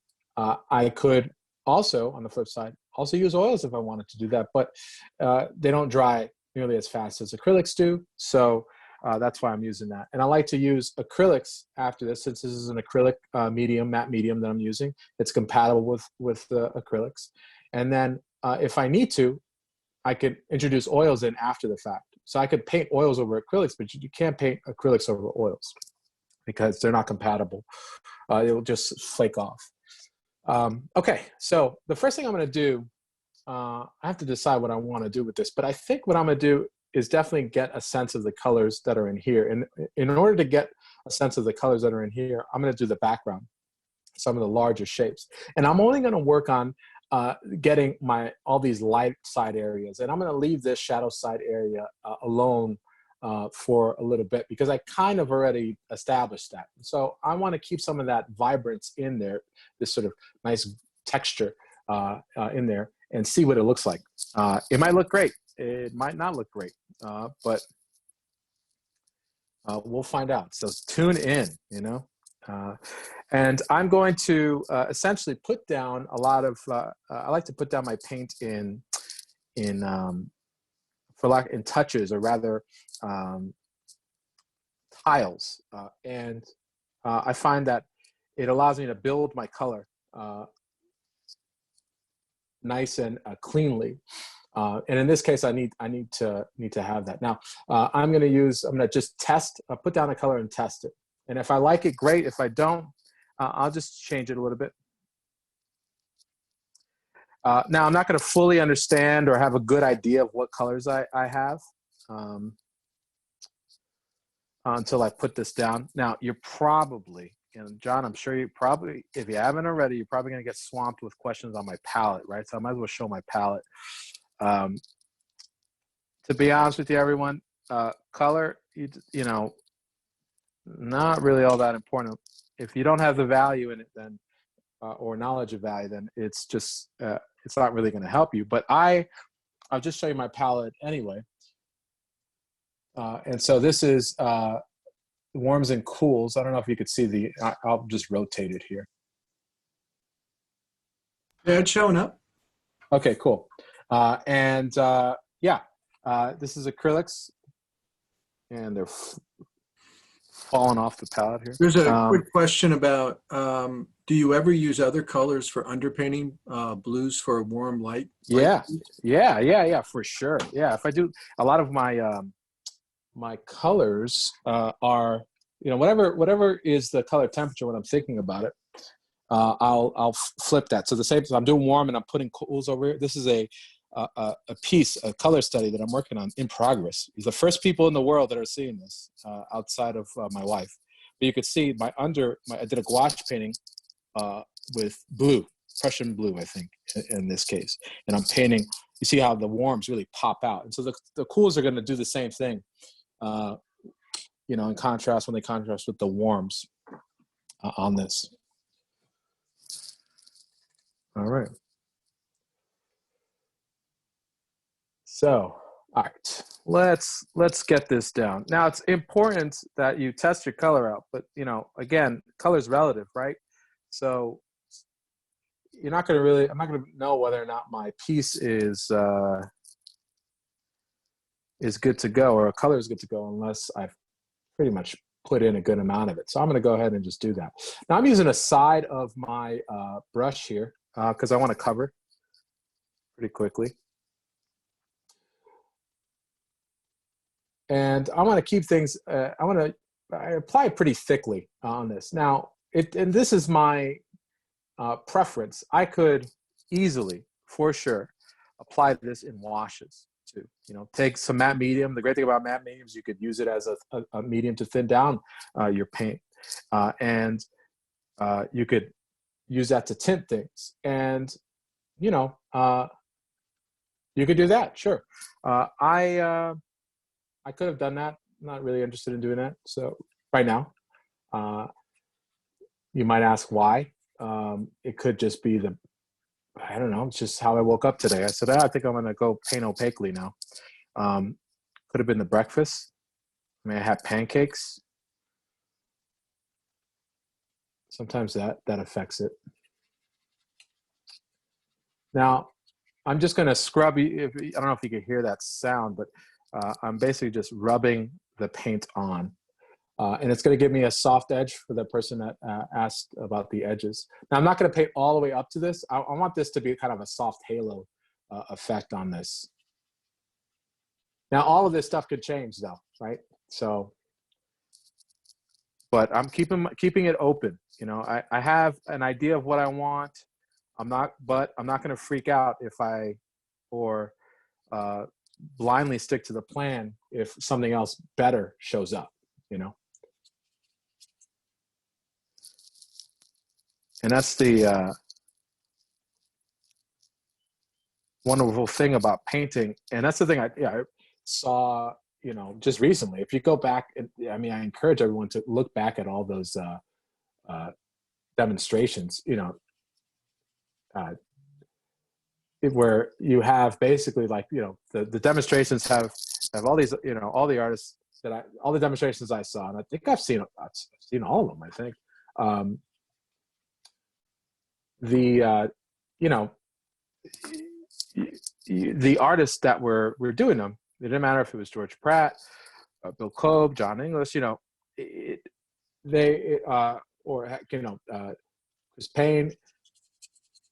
It was like, okay, let's see what happens. If this works, great. If not, we'll pivot and we'll make a better image. You know, so you got to have fun with this. Now, this also, as a student, was terrifying to me because, you know, as a student, I don't know how other students feel, but as a student, I just wanted to do you know, my teachers would say, have fun. And I would be so stressed. I'm like, have fun? What do you mean have fun?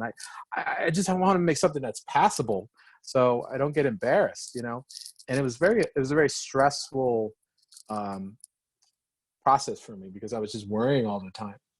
And that's where like I embraced, you know, sketchbooks and things like that. But the more paintings you do, you know, the more comfortable you get with things. And so you eventually know how to get a piece that's, you know, get a piece on a consistent basis that's passable. And so then you realize, at least for me, I realized, okay, I'm starting to get bored, you know, by doing everything the same way. How do I change things up? I love, like, oh man, you know, George's demo where he was just, you know, just putting things down and like washes of like with tar and seeing what that does, and then going over it with pastel and seeing what that does, and going over that with oil, seeing what that does. And then he does a completely different piece too, you know, on top of that. So You probably know this, but you know they all showed up to watch you today. oh wow, Everybody's here. that's super cool. That's super cool. Well, thanks I really appreciate all of them, you know, everyone for coming out. You know, I know there's some artists whose names I've heard. I saw quickly in the list, and you know, I look up to, you know, I'm admirers of all of their work. So yeah, it's pretty cool. It's looking really beautiful so far. Ah, well, thanks. Was that Bill?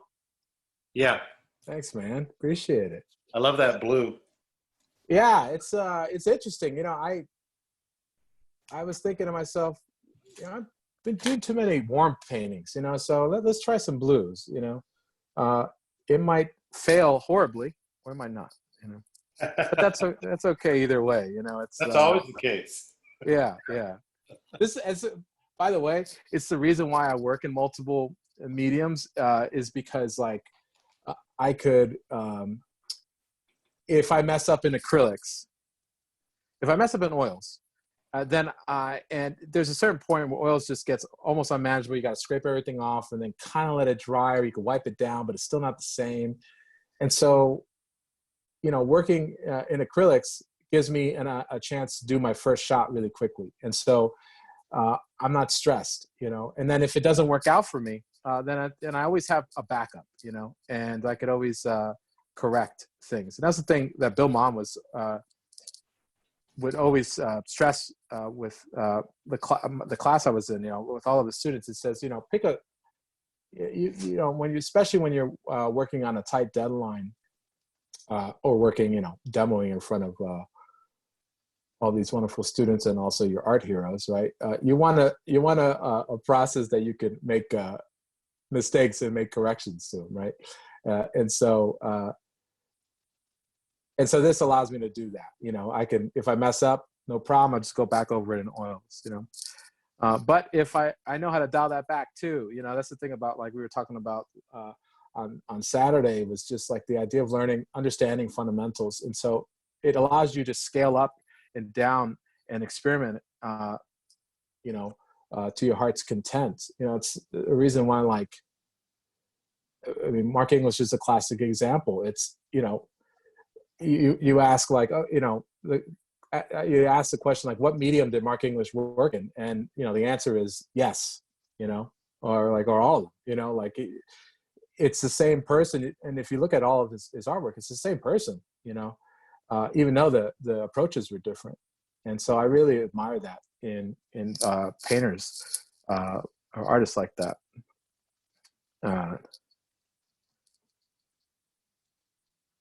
And, you might think, well, I like this one medium and I want to get good at it. And that's great.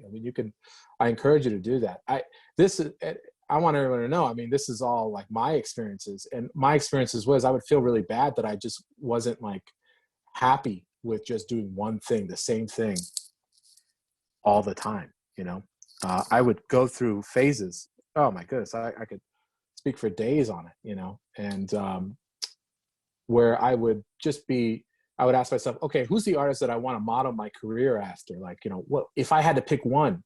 I would do these ridiculous things, limit my choices to a set of artists and a set of a visual style, like a approach to painting, and say, okay, name, how would I, who, if I had to pick one artist and one visual style to guide my career, to push it towards, what would it be? And it would, I would fool myself into thinking saying, okay, I'm just going to do Mark English multimedia. That's it. Like that type of stuff, layered stuff, and then I would get tired of that and then go okay, I just want to be super painterly, Pruitt Carter, Haddon Sunbloom, like Craig Nelson, like you had Howard Sand and Everett Raymond Kinsler, all these painterly painters, Andrew Loomis, Zorn, all coming from the Zorn Velasquez, Carolus Duran, John Singer Sargent type of thing, and then I get sick of that, and I say, I want to embrace academic painting. So I'd look at the works like Jerome Bouguereau, Cabanel, or Cabanel, and Maisonnier, and all these great painters, or even like Andrew Wyeth, and so I'd go through this just artistic schizophrenia, as I would call it. It would just influence overload, and I realized that it's okay to like all of them, and really, it's never going to be just one artist that influences you. It's your approach is a conglomerate of all that stuff, and I think that's a really important lesson that I learned. And your influences, will influence you no matter what, and you don't have to. You could use what you've learned from them to your discretion as you see fit. And when you get comfortable enough as a professional, at least, and I'm speaking from somebody who's I feel like I'm just learning how to paint, to be honest with you, just learning. It's you can dial those influences in when you need help, And so, okay, I have barrage of questions here, and I've put them Cool. off because I wanted you to get started. Cool. So, and I didn't want to interrupt with the finish. So I'm going to go all the way up to the top here from Douglas Bell. You mentioned getting into the Society of Illustrators Communication Arts. The Yeah. Society of Illustrators LA really started to make your career. Was the recognition and getting additional work a year after, 2 years after? How long was the timeline? Yeah, it's interesting. I always thought of like that this whole thing happening. Like I would read like in the books, like I would get one award, and then everything would change for me. And really, it was more kind of everything slowly kind of happened. I would get an award, and then I would meet someone, and and awards give you confidence. They also give you like it's for lack of a better word, it's just proof that like you matter, in a sense, like you're a professional, and you get to talk to people like, George Pratt, Chris Payne, John English. I was a huge fan of Greg Manchus, and like, I still am, and Mark Summers and the whole like early Richard Solomon, group. And when I won my gold medal, I ended the night in a like just we were with drinks. I was of age at the Society of Illustrators, surrounded by like Mark Summers, Greg Manchus, David Johnson, and they were just talking to me like if I was a peer, and it was just like incredible experience that really I'll never forget. So like, but from there, you meet a lot of people, and then eventually you start to, it allows you to build relationships. And then from there you get a little bit more work and a little bit more work and a little bit more work, before I answer the rest of that question, because it's a great question. What I'm going to do, since I've had this sort of like a layer of lights on here, I think what I'm going to do is I'm going to go in and paint in these darker darks. And I'm going to see what I have for this area, because this is going to be very, very, I'm going to scale down my brush and do all these things. Right now I've been focusing on just cool colors right here. So I'm not really worrying about, you notice how blue this looks and how warm. I don't know if this is coming through, but this is looking, at least on my end, super orange, and it wasn't before. And it's just because it's contrasting against all the cools. So that's all I'm worrying about, are cool colors, just in case anyone's wondering. But now I'm going to go into it with my darks, because I think I want a little bit more punch. I told you I changed my my mind. So I'm going to go ahead and do that and answer the rest while I'm answering the rest of that question. So then I'm going to warm it up by adding a little bit more orange, not too much, to those darks, so I can maintain those warm colors. So from meeting all those people, you meet other people, and you meet, you have friends, you meet more of your peers, and then they introduce you to art directors or other people that are working. And that's how your career kind of grows. And it just, Alberto Ray had a beautiful analogy for a career. It's almost like with a career, it's like you're every little step, you're planting a tree, and you're moving forward and planting a tree and moving forward and planting a tree. And it's only until you turn back and reflect on everything do you notice that, an entire forest there, and because all you're seeing is just barren wasteland in front of you, and you're just trying to make something of it. And I think that's really a great analogy of like what I experience as an artist building his career. So I hope that was a roundabout way of answering it. I don't know. That was a very good way to answer. Yeah. So let me see, hold on. During your education in art school, were you supported to paint? Were you supported to paint realistically from the beginning, or were they teachers who were discouraging you from it? Yeah. So I know that's an issue. That's been an issue with some students. I ran into that in undergrad with some teachers. And I think the reason why Alberto Ray was such a great mentor to me and I was attracted to his class was because he appreciated a wide berth of art. It didn't matter if it was, Rembrandt or it was, Robert Ryman. For him, art was art, and you could it's like music. Everyone comes to it for different reasons, not necessarily the same reason. So once I had that, then I realized that there was a connective. You had things that were connecting to everything else. Now, when I hit grad school, same thing. No, there was no prejudice because they were all Bill Maughan, Craig Nelson. I mean, they had their teacher. One of their big teachers was Loiser Feidelson, and he was the one of the fathers of hard edge abstraction, and as their main drawing teacher. And Bill would say, Loiser Feidelson could draw as well. Like he would always have to say, like he would draw as well as Raphael. If you gave him a pencil in his, you put a pencil in his hand, he was incredible. But his work didn't, was a different take. It was focused on a different aspect of art. But what matters was what you gain from that visual acuity, right? It's understanding, like, it's like Greg Manches would say this all the time. Like people ask him how he learned how to paint so painterly. And he says, by learning how to paint super tight, and learning how to put all this stuff in so I know what to take out. And so I wasn't discouraged by that point, but eventually you have to go your own way too in school. So it's, you can't expect all of your heroes to like the same artists that you like or want to do the same type of artwork because they're completely different artists. Okay. Does Ray sell his collectible cards, or does he know where we can purchase them? Oh, wow. My collectible cards, I don't sell. I mean, I don't have originals because they're all digital.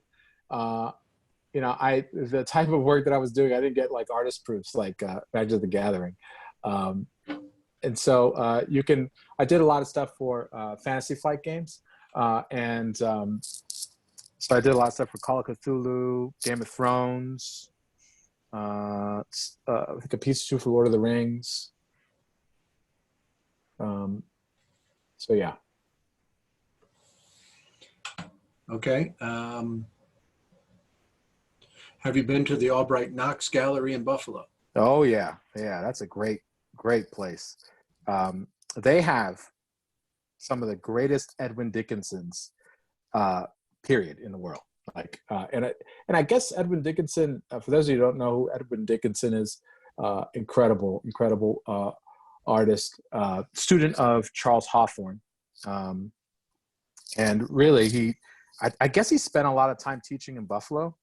And that's why they have the Albright Knox people call it here the Albright, but has so many of his pieces. And so, yes, they have, I love the Albright Knox. It's great. I did a painting of the Albright Knox, actually, of the Albright Knox, not in the Albright Knox, but they have a great Charles Hawthorne piece too. Unbelievable. Okay, we're getting wild and crazy here. Do you use your digital work to help your traditional work, like make digital comps for traditional paintings? Totally, yeah. And I'll even go further. Sometimes I'll do like this lift out thing that you saw me do. There's nothing. I'll sometimes do it digitally, and then print it out and then mount it, or do an entire underpainting digitally. There's no. And I'll do comps. To be honest with you, I've done comps digitally for pieces, but I'll tell you why I find it's more helpful if I do it in a traditional media, because the end product for me is going to be traditional, right? And so I need to build the experience of like, what was the proper color combinations? And so I can get a lot like solved digitally for sure. But I find that for me, now this is different, for everyone. For me, I find the most the sort of benefit by doing a comp traditionally. Now, there's an great artist, his name is David Dibble, unbelievable artist, painter.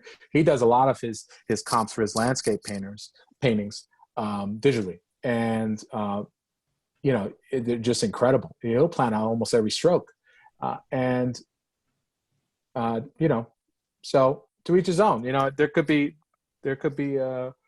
pieces that I've done, you know, where I do the whole thing or a comp digitally and then use that as a basis for my traditional painting. So, you know, but now I find that the comps that I'm doing are, or the studies that I do are traditional. Plus they give me another piece to sell. And I think that's a big thing for me is, you know, if you're thinking about having, making this a livelihood, you know, you have to think about things like that. You know, if you frame up a nice study, you know, for a painting, you could sell that and the final painting. And so, and I've definitely done that. I've done a drawing for a piece, a color comp for a piece, and then a finished piece, and sold all three, you know, fortunately enough, you know. And so, that's, you know, another avenue. It's Okay, something that, so I get, hi, greetings from Spain. I was wondering, do you recommend to practice traditional painting, even if all the paintings I get asked to do are in a digital medium? In which way does it make you improve? If it does, thanks in advance. Yeah. So that's a great question. Is actually, John, I think we were talking about that with George yesterday, right? Or the day before? I can't remember. Yeah, and I think the learning traditionally really focuses you, even if you're not going to be a traditional artist, which again, don't think in terms of medium too. Sure, most of your work's might come digitally, but you know, you're an artist, period, right? And so traditional, quote unquote traditional, is is a way of is a great training ground because you have to really think about every single step, and it helps you visualize and ideate and builds your experience to do that, because you can't just it helps you organize your thoughts, because you really just can't go in wild and hope to, you know, make a piece just sort of happen. You have to take proper steps in order to have a cohesive visual statement, or make a cohesive visual statement. So, you know, color, you know, is huge also traditionally too. By the way, I think I've blocked in my colors. I'm going to go in, you know, my lights and shadows. By the way, can everybody see how light this actually ended up becoming? Isn't that, I mean, isn't it crazy? I'm always shocked. I'm looking at my own image here, and it's pretty incredible. Not the image itself. I don't know what I think about the image, but the value contrast that all of a sudden you're getting. So, yeah. So traditional, you know, especially with color, especially with building an image, it's, you know, you learn. I don't think, you know, I never had a problem with like mixing color digitally, because I knew what colors did to each other when you mix them. And so it gives you an ability also to scale up and scale down and do different things. You know, eventually, you know, there's just going to be, Photoshop painting is not going to be a thing anymore. It's just going to be something people do. You might get into VR painting, for goodness sake. How are you going to deal with that? You know, your whole world can't fall apart when a new medium's introduced. And so the way it doesn't is if you have good foundational skills. And that really starts off with just, you know, having the least bit of interference between your medium and your hand and the surface that you're working on. And I think traditional work does that, or teaches you that. So it's a connection. And if you look at any, like, I mean, you can name the digital artists, you know, Tyler Jacobson, Wesley Burt, Craig Mullins. I mean, they all have traditional work. I mean, you look at the traditional work, and it's, you know, it's incredible. But it's the same artist. You could tell. There's no secret to it. All right. Our own John Foster. John Foster. Oh my God. Yeah. How can I, you know? Sorry, John. Yeah, John Foster's classic example. You know. Okay, so Jada asks, did I hear him say he put matte medium on the board before? Yeah. Did he use Donato's method of gluing down a drawing? Yeah. Is that what he said? Yeah, that's what I said. Yeah. Yep. Now, it's something that a lot of my, I really learned it by watching or reading about Donato doing it. But at the same time, a lot of artists in school were doing that because it's a common way of working the map medium. And so what students were doing, though, was introducing the idea of digital in it. And I thought that was super exciting. They were doing work like maybe blocking in their paintings, working half digitally and then printing it out, pasting it down, and then working traditionally on top of that. And I thought, man, that's super cool. It's amazing what comes out when you think about it, what comes out of like trying to work efficiently, like when you look at illustration history, like why did, why was gouache such a big deal? It's because it was an opaque medium that mimicked oil painting, right? And so, but it would dry really quickly. And so you can get those painterly looks, and it's the same reason why like Drew Struzan and, or the Richard Amsel technique of like acrylics and colored pencils, or heck, the oil wash with a watercolor base and Prismacolors, like Chris Payne wonderfully does, it's just the principles are built off of like painting principles, so it just goes back to that traditional versus digital question, so understanding that is super, super important. But like I was saying with the Donato thing, I did learn it from Donato, but a lot of other artists were doing it at the time. So here's kind of a non-painting question. Yeah. How do you manage your time in a typical day? It's a great question. I try and, with the current situation that we have, it's a little different. But I like to go to the gym early in the morning.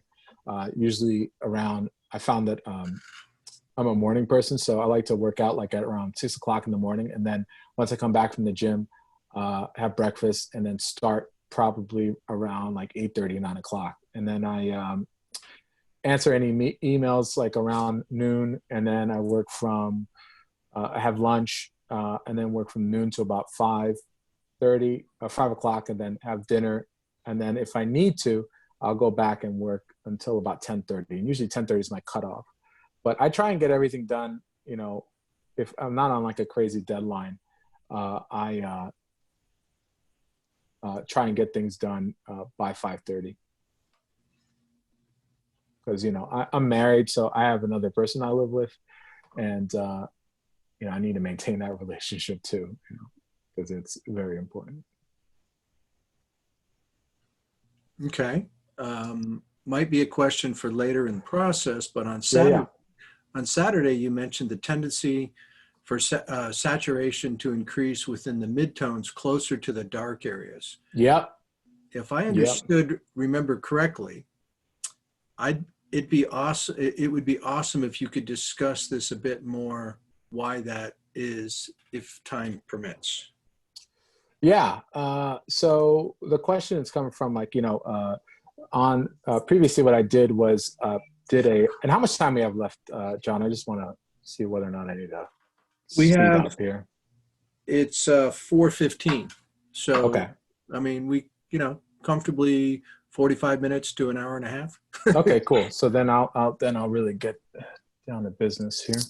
Because I want to do a nice pass on this. I don't know if it's looking like anything at this point, so I'm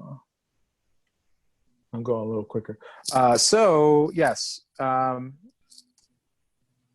so color comes in. I guess when you think of color, you got to think about kind of three things, right? I mean, and I'm talking in generalities again. Don't take everything I say with, take everything I say with a metric ton of salt here. But color comes in. When you think about color, you think about three things normally, right? Hue, which is it's like red, green, right? Value, light red, light green, and chroma, right? How intense red, intense green. And so the chroma, for a color, when in nature, I'm just talking about in nature, goes up and down as light falls across the form. And usually you'll find the most intense part of the chroma in the middle area, right before it goes into the shadow. And I was told that the reason why that's the case is because as more light filters in, it tends to bleach out and lower the chroma ever so slightly in your colors. And so because it's that middle area is like the perfect storm where it's light but not too much light, you get a bump of chroma. And you'll actually see in my reference, you're going to see actually me pump the chroma around all of these points right now. And you can see kind of the intense colors kind of going down in here. And I'm cooling everything down. And so I'll go back over and intensify them as well. But with the, if you go to my Instagram page, you'll see the demo I did for the students on Saturday. And you'll see that I pumped up the colors using red. It's very common. And actually you're going to see a lot of oranges in here too when I do that. So I hope that makes sense. Go ahead and set up like an orange. This is how I learned it. You know, those think about, and this is something, John, we were talking about, right? It's one thing to like know it intellectually, but in order to fully understand it, you have to be able to do it physically. This is the thing about visual arts. So set up an orange and put it under different lights. That's what I would do. I would do that all the time, you know, and I would do these small little still lifes so I can understand and actually see and understand what to paint, what colors to put down. You're just not going to know. Listen, I wish, and I'm sure all the other artists that are here wish that learning this stuff would be as easy as reading a chapter in a book, because it would have saved me a lot of frustration, you know, and probably would have lessened my hair loss.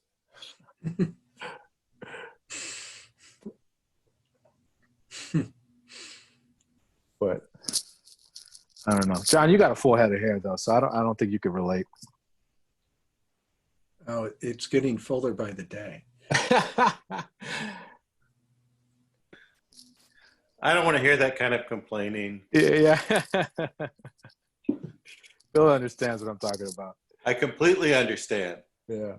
This is looking great, by the way. Oh, thanks.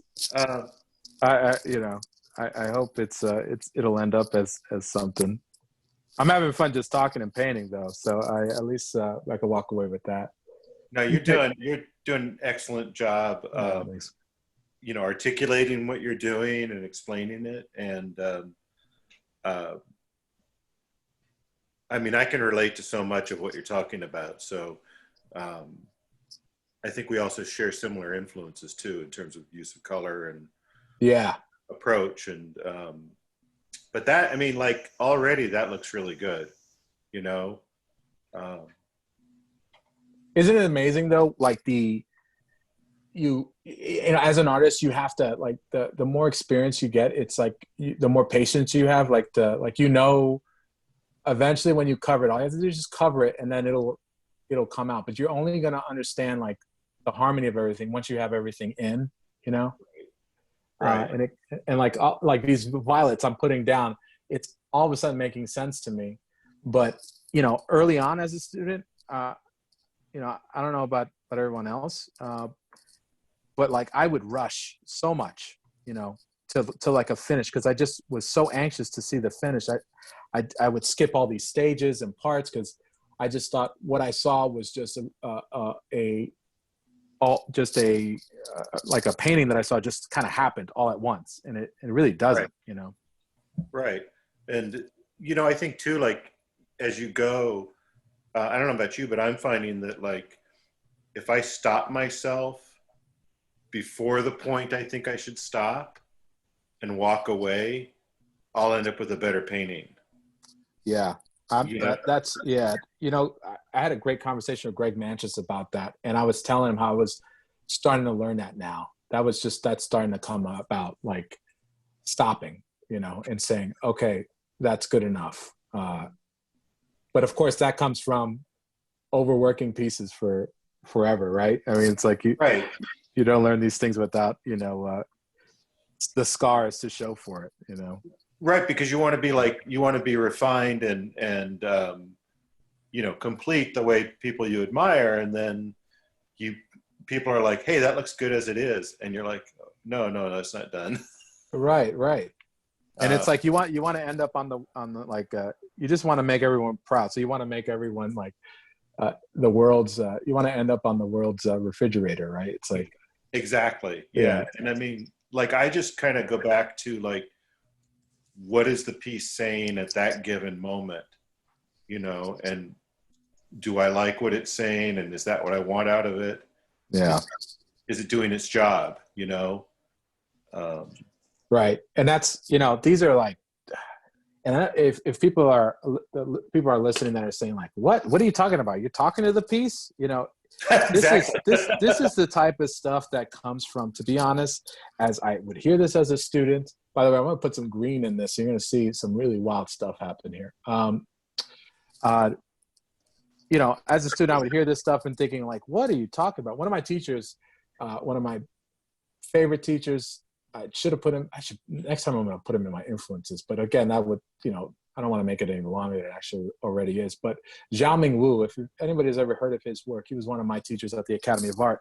And Zhao Ming would say things like that. He would say, I would ask him, how do you know a piece is going to be done? How long should it take? And he says, some pieces take an hour, some pieces take a month. It depends on what you're trying to say with the piece. And I would walk away thinking, what? That doesn't even make any sense, right? And so, but a lot of this stuff comes from experience. So I just want everybody to know when we're talking about these sort of ethereal things, this is like, this is stuff that it's down the line, and it's hard to understand it when you're just trying to make your hand work, and mix the right color. Too. So don't be too hard on yourself too. If you're like, this is sort of struggling. So go ahead, Bill. I didn't mean to. No. It's your demo. I agree. I mean, I'm hesitant to say what I like and about the piece I love what you're doing right now. Yeah. I love it the way it is right now, but I'm hesitant to say anything because, you have in your head where you want it to go. Right. Right. And so, but there's a lot from what I like, there's a lot about it that, as a painting itself, like, I think it's really amazing right now. It also feels like Miles Davis. Right. Well, thanks. I'm glad that that's coming through. So he's one of my artistic heroes. So he's, so it's I'm trying to paint it with that kind of spirit to a certain extent, Well, it's working. Yeah, it's great. I see it. I feel it. I got a few more questions here. Your still life paintings always have such a unique and interesting light. Are you waiting until that light occurs naturally or making it from imagination? Yeah, that's a great question. So I actually see that stuff. But it's also stuff. All these are memories, right? So I go around and I always have my camera with me. In this case, I have like my cell phone camera is a big, recording device for me. And I'm constantly taking photos. And so, I tell you, I don't know how, I used to walk around with my digital camera, but I don't know how people walked around with like, John, you were talking about George always walking around with this 35 millimeter camera around his neck. I would think, I would go through about 7 of them, because I'd break them, and, just having your phone is just such a crazy blessing, and I'm always taking photos, like thousands of photos. And I learned this just from reading a book about a magazine article, an illustration magazine about Bernie Fuchs, and how if he had like all of his references, if he had like one out of like hundreds of photos, he'd call it a win, right? And so I'm always taking photos of places, of things that inspire me, and that's just from like, I'll walk, and then if I see something, I'll stop and I'll take a photo of it. And you know, but the photo is never going to be what I remembered. And so I do a lot of work in Photoshop to the image to try and get it close to what I remember it being, you know, because when you remember a place, it's not facts, right? It's like that chair was here, that, you know, it's usually like a smell. It's usually like, what is that chair? It's like, oh, you know, that was my grandmother's chair, or like, that's the chair I always see my my wife or my girlfriend sit at, you know, when I come downstairs early in the morning, you know. And so, or maybe you're thinking about something while you're in a walk, and you know, you just you notice a piece of light hitting it, you know, and it's so a lot of that stuff, you know, I either record, I write down if I have something to write down with, or I'll make a mental note of it. And so I do a lot of post work on that, you know, when I in Photoshop when I working on a piece, and that a lot of times serves as my color study, basically, a color guide, because I'm pushing colors and doing different things to it, you know, to make it, to try and capture the spirit of what I remember. Okay, I got a couple of question. yeah, it does. I got a couple of quick ones for you here. Yeah. Do you ever have problems with acrylic drying too quickly? You know, yes, but you've got to. I tend to, two things I do. One, a great one of the most frustrating aspects is when it dries too quickly on your palette, right? And so I lay down a piece of, I wet a piece of paper towel, I fold it into a strip, and I soak it in water. I wring out the excess water, and then I lay it down on my palette. And then I put my acrylic paints on top of that. That way my acrylics are constantly being wet from underneath. And then I'll occasionally mist it. It's an old illustrator's technique. Bill Mon and Craig Nelson, I mentioned it, and it completely blew my mind. And so the acrylics, you know, the acrylics that I have here have been on my palette for weeks. And I have a Stay Wet palette, which is just this thing that has a lid to it, an airtight lid, and so it seals it off when I'm not painting. And then I have a mister, or just a spray bottle. I don't know if you could see that. There you go. And I mist the acrylics just so that they continue to stay wet. But in terms of the acrylics drying on the actual painting too quickly, well, if that's the case, then I know for me it's time to switch to oils. And if not, then I know that, you know, I just got to slow down and maybe take it in multiple passes, you know.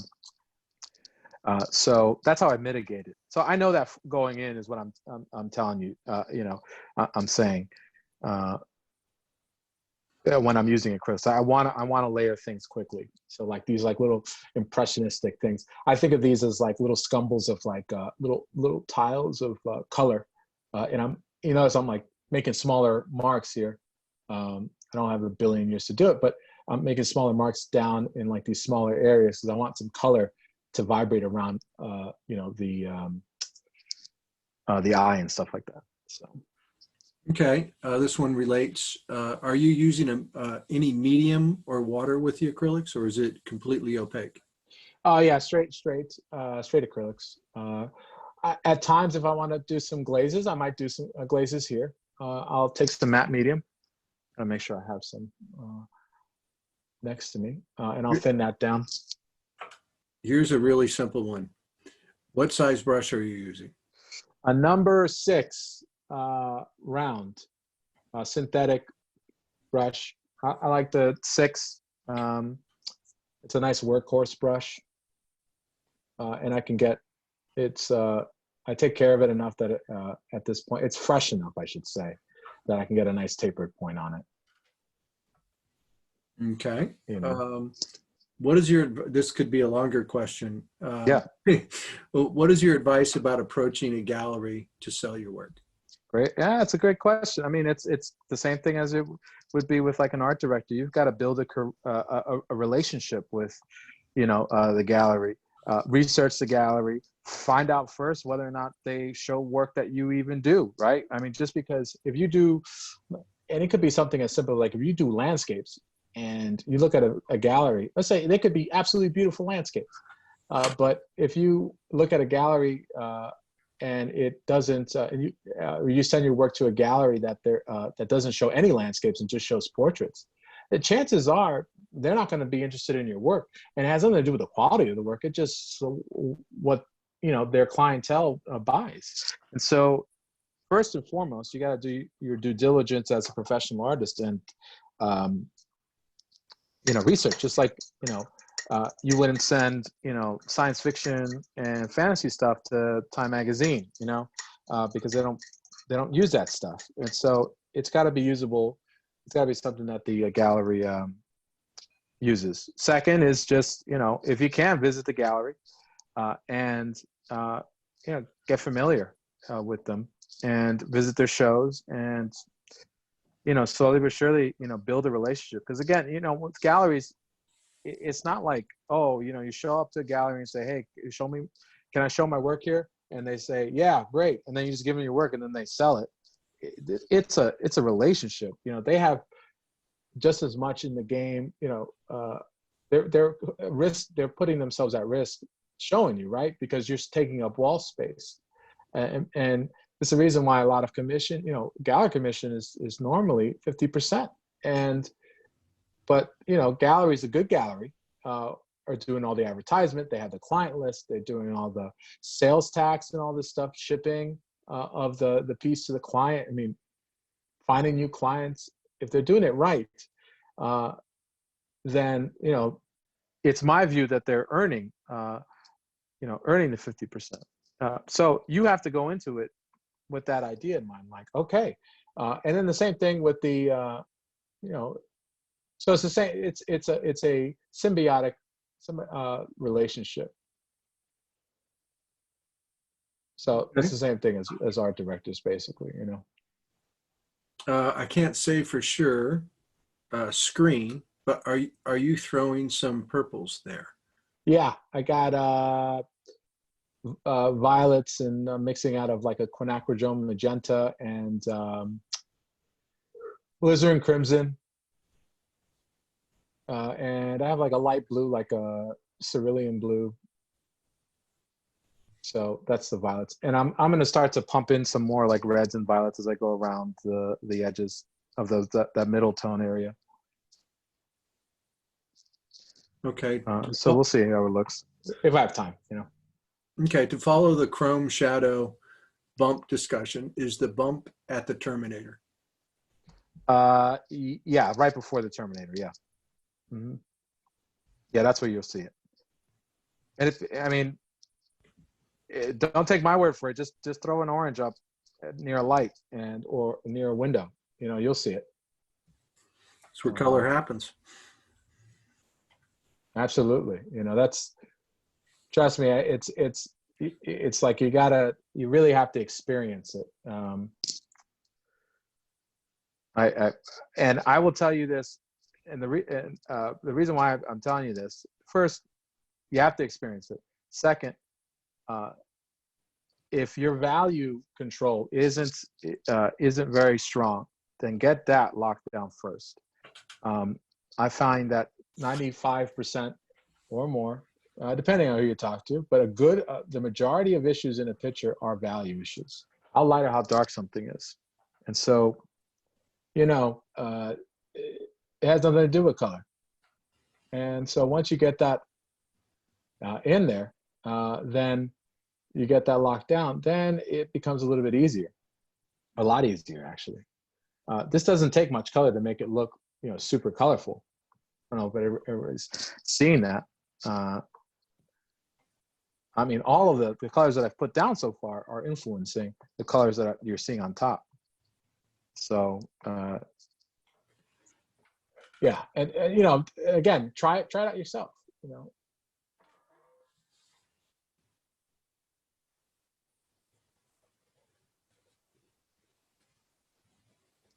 I always look at Bernie Fuchs, just classic example.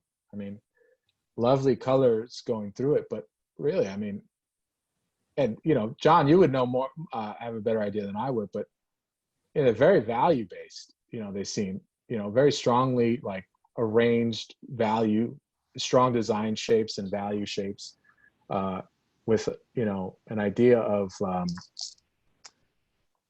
color temperature in there, but like the colors charms that they have are like kind of put on top of, like, or underneath a huge, like a well-built, powerful image.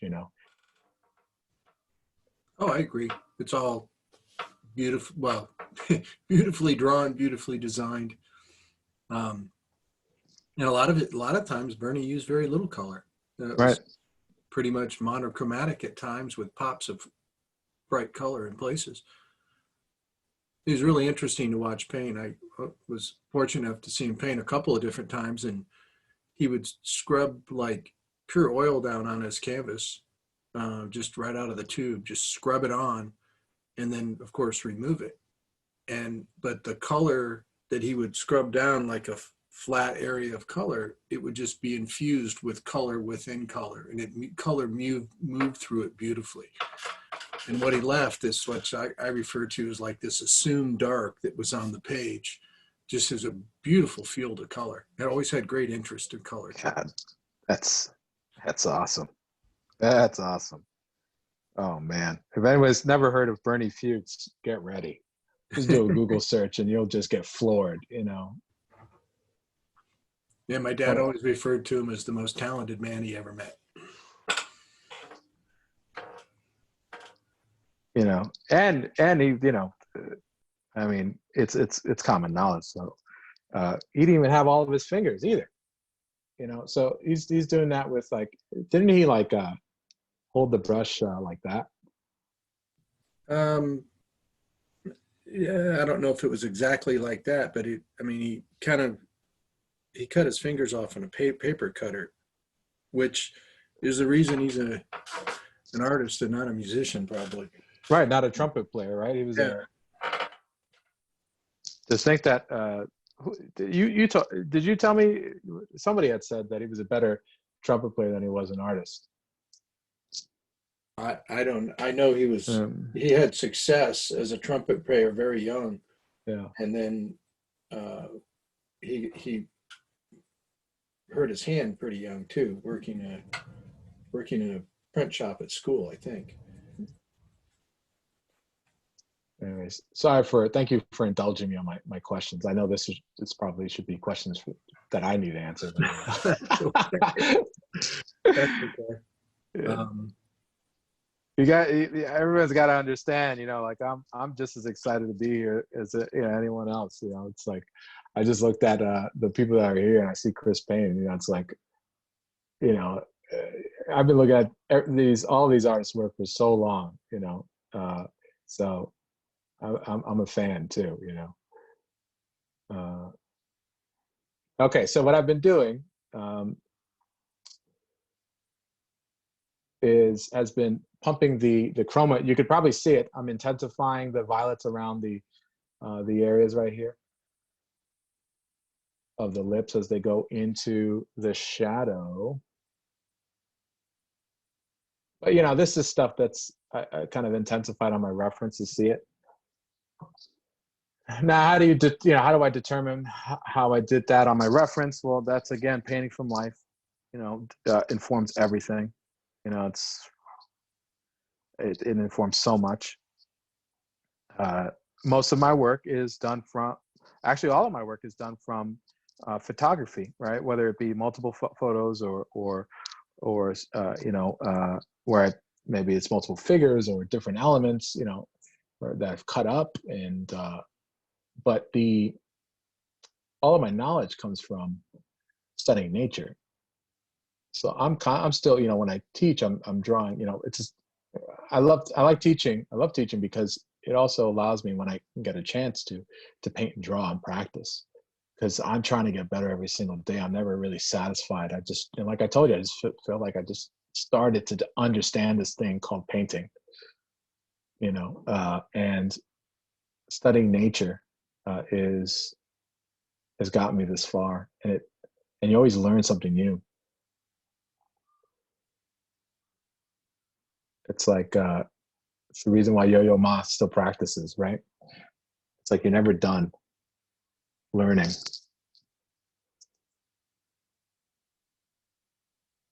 I mean, Miles Davis, classic example. All right. Okay. Let's how are we doing with time, John?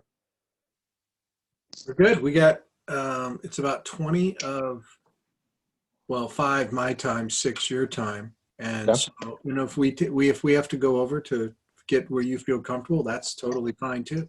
Okay. We won't go way too far over, but we'll. Okay. So any other questions? Sorry, I know I ramble. I probably. I got a few more.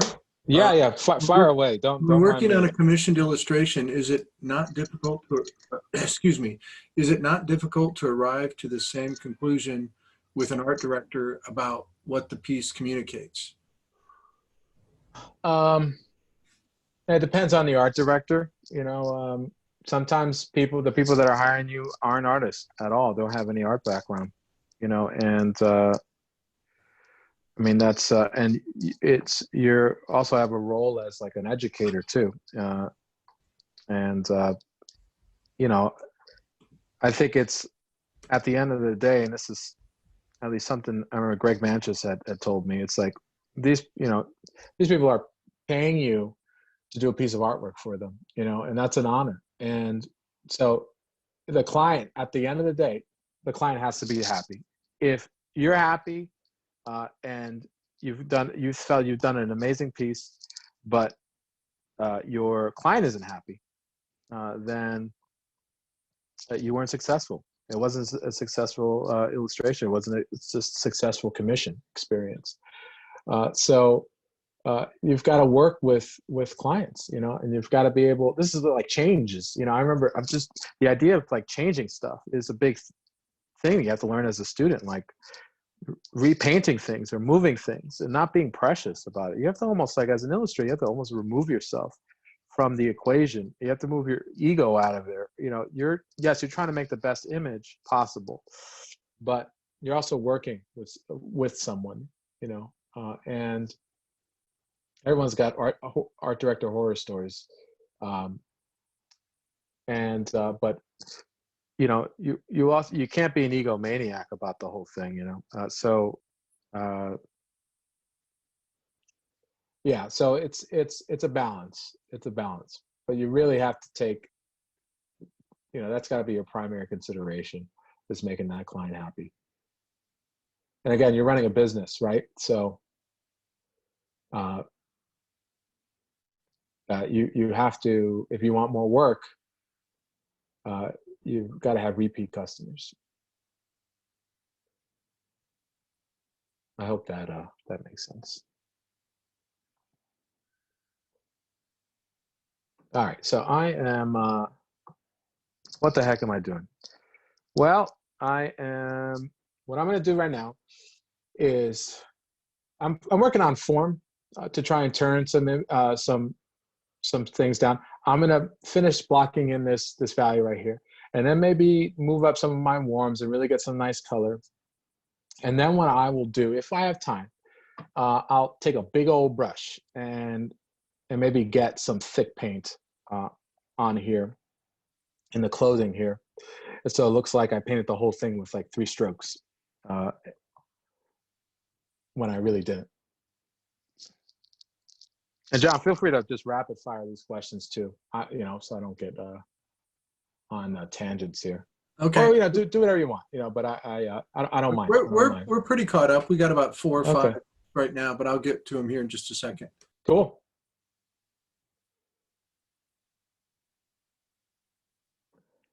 Yeah, I think it's coming along. I mean, we'll see. We'll see how it looks. And it's probably I'm thinking about what Bill Cobbett said. I probably could have stopped probably about an hour ago. But We'll see. I'm going deeper into the crevasse. Bill, I can't help myself, man. I can't help myself.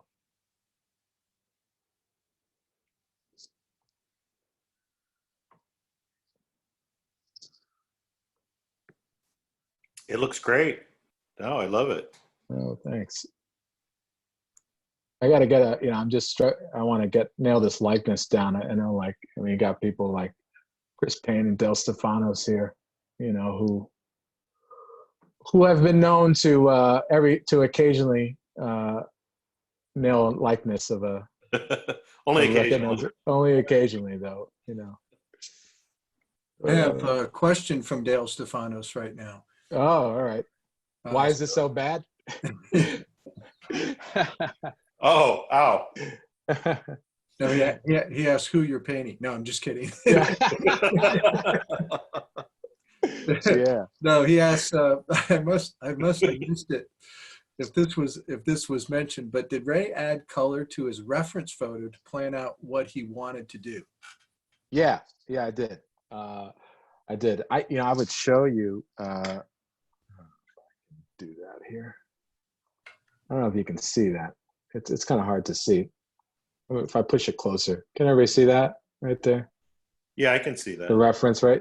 Yeah. So I planned out like kind of what the colors are going to be like for this demo. Sometimes I do it in the form of a comp. Sometimes I do it in the form of Photoshop. In this case, I planned out everything so I could just sort of focus on mixing. But that being said, Dale, if it's like anything, right? It's like if I see something that I think could be better, if by a better color, I have a better option, I'll just go ahead and take that. And so I'll go against the reference, but I'll follow the value for sure. I mean, like, I'm not that good that I could just make values up and. Okay, so I got a few more here.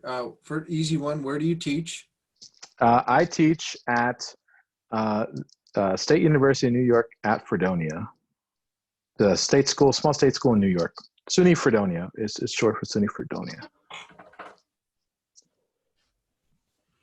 Okay, and then what is the benefit of working in acrylics first with oil over top rather than jumping straight to oil?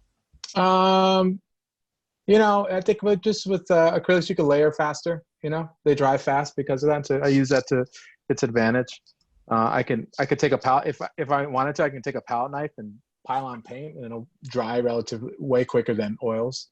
And so if I need to do that, that's why I'm using it. In this case, I'm working on like this, right? And so I don't want to mess up in front of all these people. So it allows me to correct my mistakes and not have to fight with already wet paint,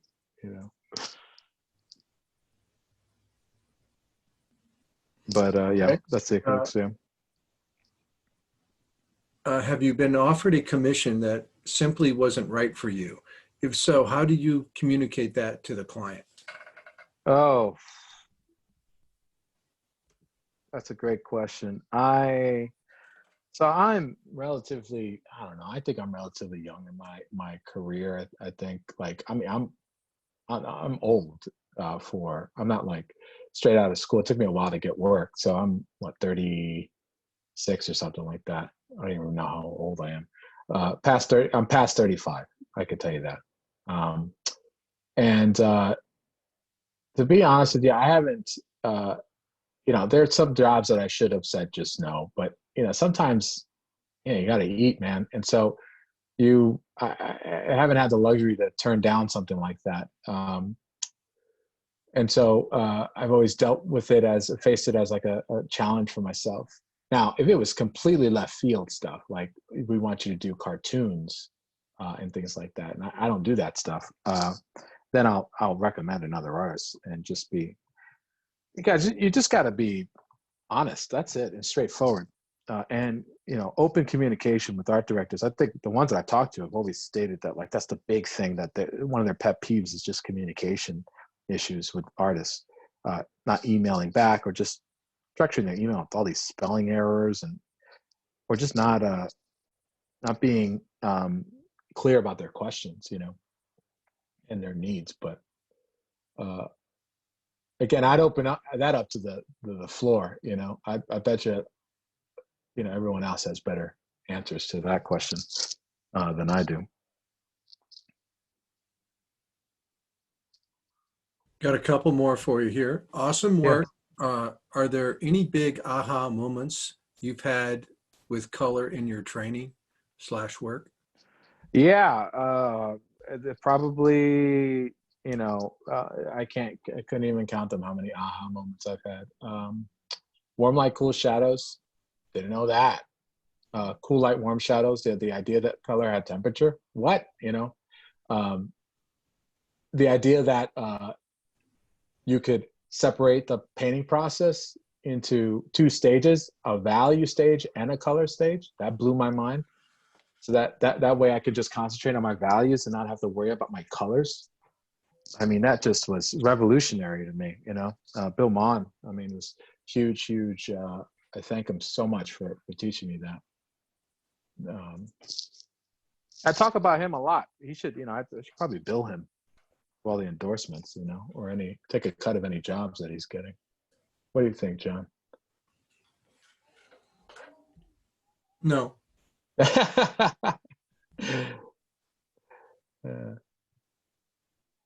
He's a very nice man. Yeah, very nice man. I only met him one time.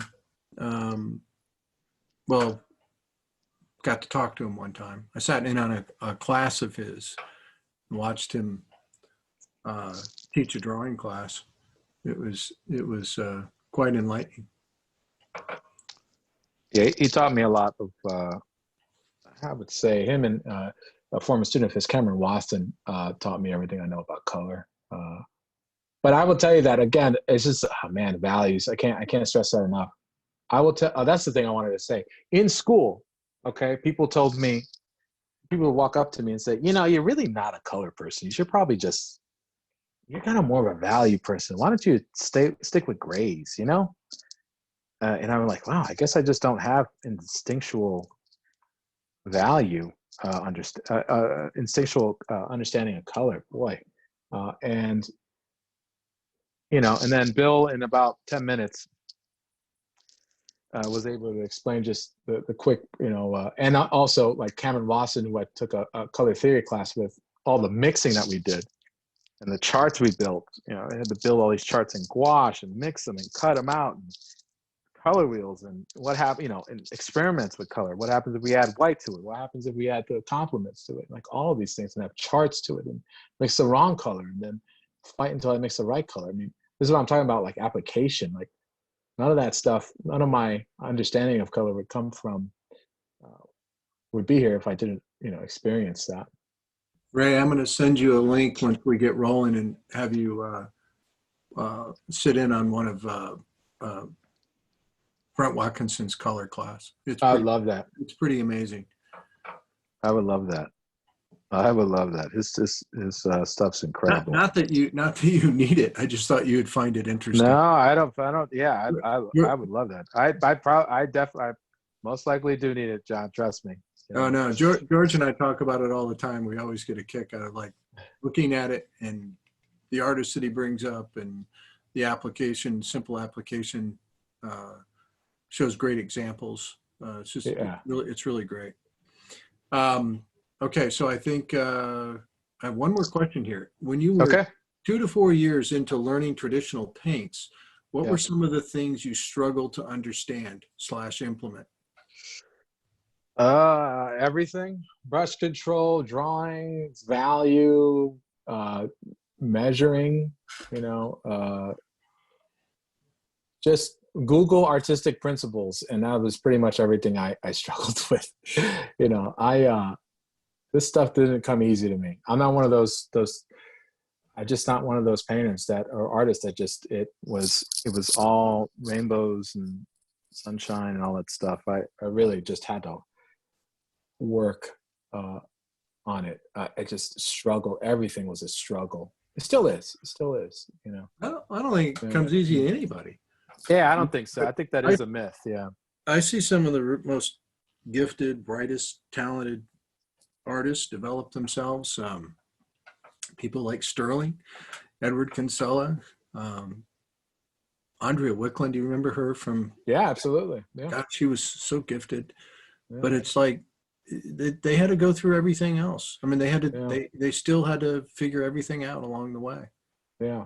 And that's I one of the agree. things that with my education was like, man, it's like I got all this information offered to me, but I still had to figure it out. Right. It didn't do me any good unless I Yeah. couldn't put it into practice.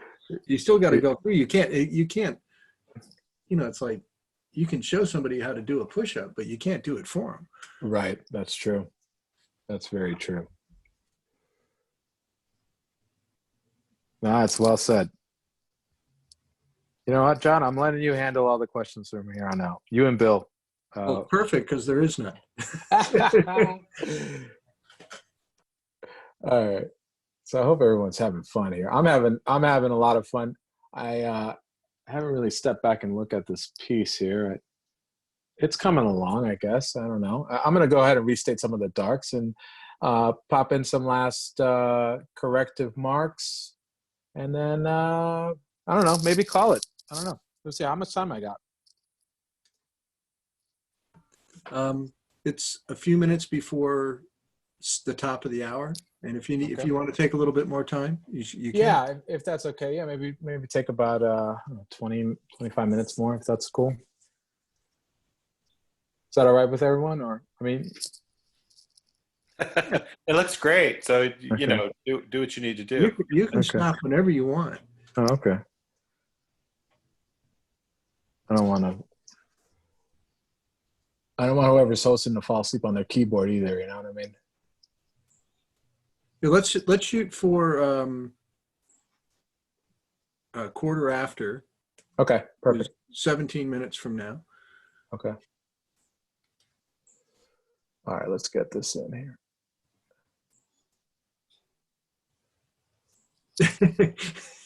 Scott, I like this question. It's more of a minefield than it is a question. Okay. Which Scott are we talking about here? Who are Scott Anderson? Oh, the great Scott, thanks Anderson. for joining us today. Great illustrator, great artist. Yeah. Thanks for coming, Scott. Yeah, great illustrator, great artist, and really good guy. Yeah. Who are your favorite illustrators to hang out with at the society? Oh, answer carefully. Is what number one, top of the list, Scott Anderson. What do you know? Was it? I recently saw Scott. We were hanging out at the Society of Illustrators with Ted Kinsella and Leslie Herman. Is it Herman? That's correct. Yeah, and so I had just met Leslie there for the first time. Great guy, and so we had a blast. And this is, by the way, this is the advantage of going to these things. I'll tell you how I met Scott. I've always known Scott's work because, I would apply for all the same competitions, and Scott would get in, and I definitely wouldn't. And eventually we were in the same shows, and I would go to the American Illustration openings quite a bit, and because I met tons of people there. And one party, I'm just hanging out and stuff and talking. I think Ted's there.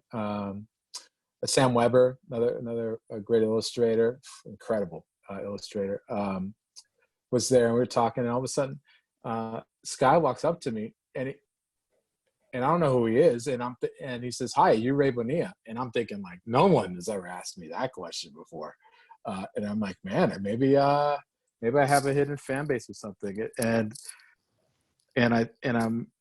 I say, yeah, and then I look down at his name. And it says Scott Anderson. I knew exactly who that was, and he couldn't even get out his name and I just hugged him. I never met the guy before. I'm so happy he didn't run away after some person he just met for the first time hugged him. And so he was there with actually another former student of yours too, and Scott's Robin Neely. And so we had a great time. A lot of fun. Ray, that moment when you bear hugged me was just amazing. It was so awesome. I just knew, like, oh man, I already knew I liked this guy, but Yeah. so that was Yeah. fantastic. That was just That's in awesome. 2017 at American Illustration. Well, that sounds like a fun night. Yeah, It was. We were very responsible. Could be. And- I don't believe that. Yeah. I don't believe that at all. If you took Edward and Leslie out of the mix, yeah, I might believe it. But Yeah. It was. well, just in January, we were at the Society of Illustrators opening, and so it's me, Ray, Ted, and Leslie Herman, and we're hanging out and having a good time at the Society. And then they closed early that night. I mean, they kind of shut down the place at like, what was it? I think it was like 11:15. Yeah, it was weird. Yeah. Yeah. And we're all kind of looking at each other going, well, this is weird, but they're literally chasing us out. We're probably the last like 10 people in there. And flicking the lights on and off on us. Yeah, exactly. Yeah. So we go, all right, fine, take the hint. We go out and we're kind of hanging out and trying to figure out like, well, is there somewhere else we can go? And I think it may have been you, Ray, who came up with the brilliant idea of looking on the map and realizing we were near the St. Regis. And so we went there to go see the Old King Cole mural by Maxfield Parrish, which is something I'd always wanted to see and just had always forgotten about on previous trips to New York to go check it out. So to have the four illustrators, four of us go, and we're celebrating the fact that both Ted and Leslie had won medals that night, and go pay homage at the Old King Cole was just one of my all-time favorite memories I'm ever going to have of illustrator camaraderie. That was super fun. That was a blast, man. that's fun. I went in February and they shut down. I was really shocked. It had been several years since I had been to the awards night, but I think they had us out of there at 11 o'clock or something. I was just like, oh, okay. So maybe that's just the new way. I was like, that's not how that's supposed to be. Yeah, Right. that's the new That's not how I remember it. But it's okay. I went and had a great dinner with Sterling and oh my gosh, I got to think of his name. He was wonderful. He won the Dick Engel Award. Sterling. Oh my gosh, I'm struggling. I'm having a moment here. I think it was Skillman. Is that right? Oh, is Eric Skillman from Eric Skillman. Criterion? Yeah. Yep. Oh, Yep. yeah. Eric Skillman, a really nice guy, and Sterling presented the award to him. It was really nice. That was we met him at the. Did we run into him at the party at the We society did. opening? Yeah, we talked to him there. Yeah, we Yeah, did. really Yeah, we nice talked to guy. him. Yeah. Yeah. Yeah, that was a lot of fun. Well, you got to hang out with us, John. You'll never forget the night. All right, next year you go out. You win a medal. I'll be there. Yeah. Especially if Ted and Leslie are there. I realized that the ante was upped. Okay, Dale Stefanos, can you talk more about the color stage being separate from the value stage? Totally, Dale. Yeah. So I think the big thing with the value stage, I find that it's much easier for me to get my form turning if I've got my values laid out in my piece and sort of situated. And depending on how complicated the piece is, that will gauge like how much of the underpainting, how involved my underpainting will get. So if it's something that's like, I don't know, multiple figures or like multiple elements and shapes and like super nuanced, then I usually do a pretty involved underpainting to knock in all my values, and especially if like my scene is the image I'm painting is not really all sort of involved in color-wise either. Like even if that's the case too, I'll do that. But it really has a lot to do with like the form for me, like getting all the form in and making sure I'm turning that correctly. If I do that in value, then it's much easier to match my colors to it and get like a full color effect. Hope that answered that question. I think so. Yeah. And that's the thing about like you could see it even like in Bernie Fuchs is a classic example of that. Like, you know, the tiles that he would put on afterwards, you know, just to kind of like turn the form, you know, turn the edge. But a lot of that stuff is really kind of informed by that that lift out that he was doing on his pieces. And then if we go old school, you know, somebody like Sir Joshua Reynolds painted everything in grisaille, and then with just black and white, basically in grays. He did an underpainting in grays, and then he would glaze in his color. And I think he used some of his paintings are really badly faded, and so you could see a lot of the underpainting, because he used like a crimson madder lake or something that was fugitive, ended up being fugitive or faded, and so you could see the underpainting in there.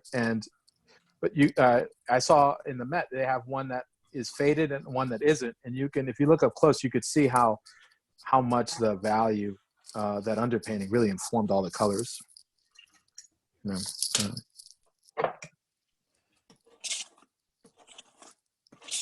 All right. Well, did you have another question, John? I have a funny kind of a visual description from Gerald Lang.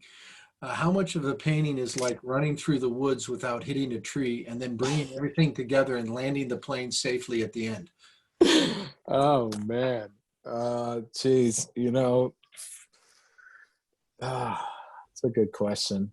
Depends on the painting, I guess. You know, this, I'm pretty distracted right now. Just talk, because that's why I like talking, is it distracts me from, and it just lets my mind, the rest of my body kind of do the piece and not freak out if it's not going perfectly or anything like that. But a lot of for me, usually the beginning part is like that, and the middle part, and then right before the end, it's better, it's cool, and then right at the end, it's back to stressed out. And then even if it goes really well, like there was a painting I did recently that I, to be honest with you, and this is crazy, first time it's ever happened to me, I was smiling as I was painting it. And it was like, I'm having a lot of fun. And then right after, I hated the piece. So, yeah, so it's pretty much almost 24/7. I don't know if that makes any sense. I was talking to when John, I think it was we were talking to, I think John Foster had asked the question on Saturday, and I think my response was I'd grown to develop a very, very I think a wonderful distaste for my work. You know, every artist is their own like worst critic, so it always feels like I'm not landing something, or I'm in danger of like completely falling apart. Well, you'll get a kick out of this. My dad used to say that an artist has to learn to deal with failure, and he said that even the most successful artists fail more than they succeed. And even I think he explained it even further. He said even in the course of one painting, you might have incredible excitement about what you're doing and then feel failure within a minute or two afterwards. That is, oh wow. And it's very true. That's wow. That is, wow. That's great. That's it right there. Well, that's so well put too. And for Mark English to say that, that's someone, if you look at his career, it's like, the last thing you would think of is to see failure, in anything, that he did. He failed a lot. He tried to fail. He pushed Yeah. himself to fail. He wasn't trying to fail. He was trying to do something new or different. And Right. failure is part of it. Right. So I got another question here Go from Steve Hughes. Hey, Steve. how are you?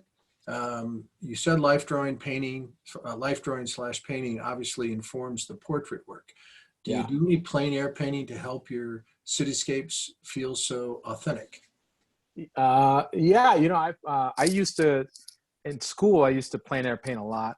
It's since slowed down. I have an easel and everything. I just haven't had time to really go out. I haven't made time to go out and paint. But a lot of those little sketchbook paintings that I was doing before are those were like me trying to mitigate the utter lack of plein air painting that I've been doing. So, but I did a lot of painting, plein air painting in grad school. Actually, Jeremy Mann, great landscape painter, cityscape painter, was in my sort of group of grad students, and him and I would go out to the Marin Headlands on Sundays. Neither of us had a car. We took this one bus that came once an hour, and it was only one bus, and it took like an hour or so to make and a half or something like that to make the round trip. So if you missed that one bus, you had to wait.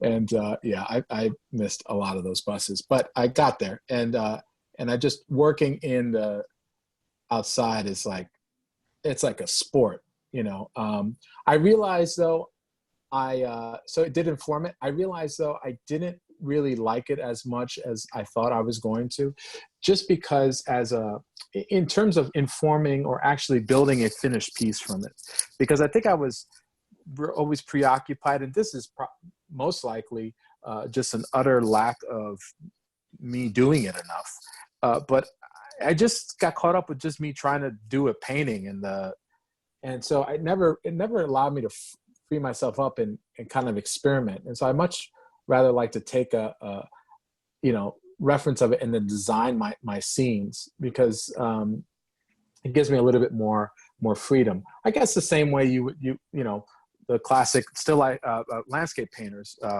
would do, Edgar Payne or William Wendt or Tom Thompson. They do studies on the fields and then take multiple studies and then create a piece from that. So yeah, I'm kind of doing that, but I guess I'm doing it more like an iPhone. All right. Yeah, so, here's another question. Are there any practices you use to improve your speed and ability to make decisions in response to what the piece is telling you? Ways to improve your reaction time? Yeah, I think I had a similar question on Saturday about this. Craig Nelson was a great inspiration for that. He would took a class of his called Quick Studies, and we would do 20-minute, 40-minute, 60-minute paintings, and it would only be as very rarely were there 60-minute paintings. It would just be 20 minutes, and we would do all manner of subjects: still life, heads, figures, nude figures, clothed figures. We go out to landscape, and it really taught me limiting myself, limiting the time to that extreme. Because it's like 20 minutes. How the heck do you do an oil painting in 20 minutes? A completed visual statement? Well, it's possible. You just have to focus. It teaches you how to focus and simplify and cut out all the crud, that you normally would preoccupy yourself with. And you really figure out what's essential to to a picture. And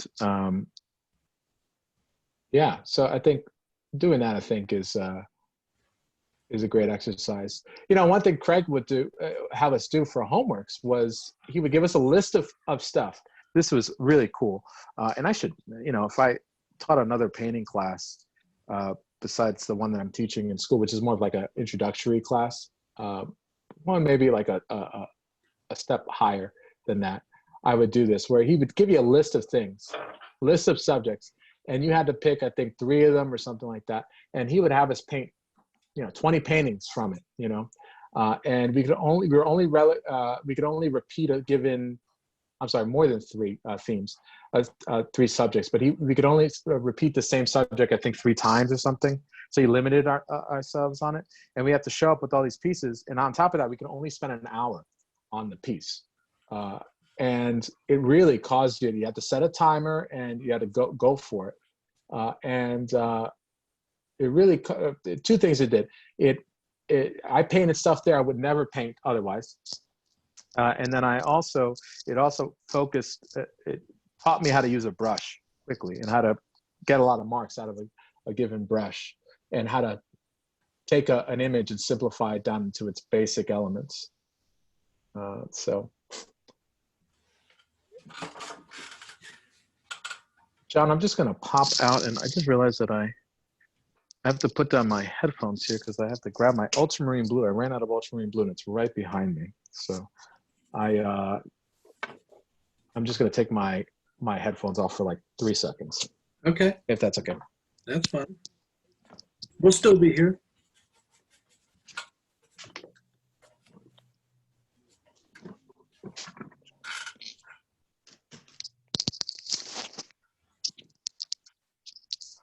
All right, I'm back. 3 seconds on the dot. I Okay. got a question for you. For my Yeah. own. Did you ever have at the Academy of Art? Did you have Francis Livingston as an instructor? No, Francis wasn't teaching there at the time, but man, I loved his work ever since I was at Fredonia. My good friend Mike Myers one time walked in with a catalog.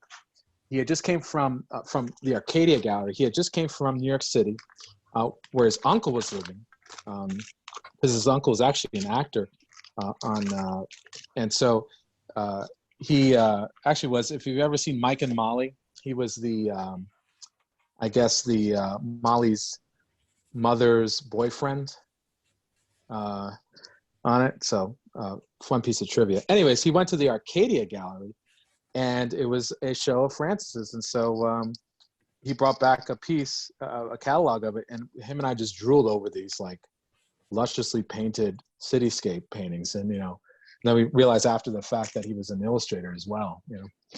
Those Soho storefronts are unbelievable. It's like my favorite things that he's ever done. Oh man, if no one's seen Francis's work, holy, get ready, just like. And then I met him. I ended up meeting him for the first time at Spectrum Live. That's where I met Chris Payne, and then George Pratt as well. And I met Francis. We met when he was during like a little break that he had for his painting, where he took out his wallet and was looking for a credit card. And I'm like, what is this guy doing? And then he like broke it in half and then started to play around with the paint with it. And he was just at this incredible still life. And that's, that's when I met him. Great guy. Great guy. Yeah. Adore the guy. Yeah. He's unbelievable. One hell of a painter. Oh yeah. Yeah. To see those things in real life those paintings in real life was just, and he that's someone who layers. I didn't realize like just how many layers, like thick pieces. Yeah,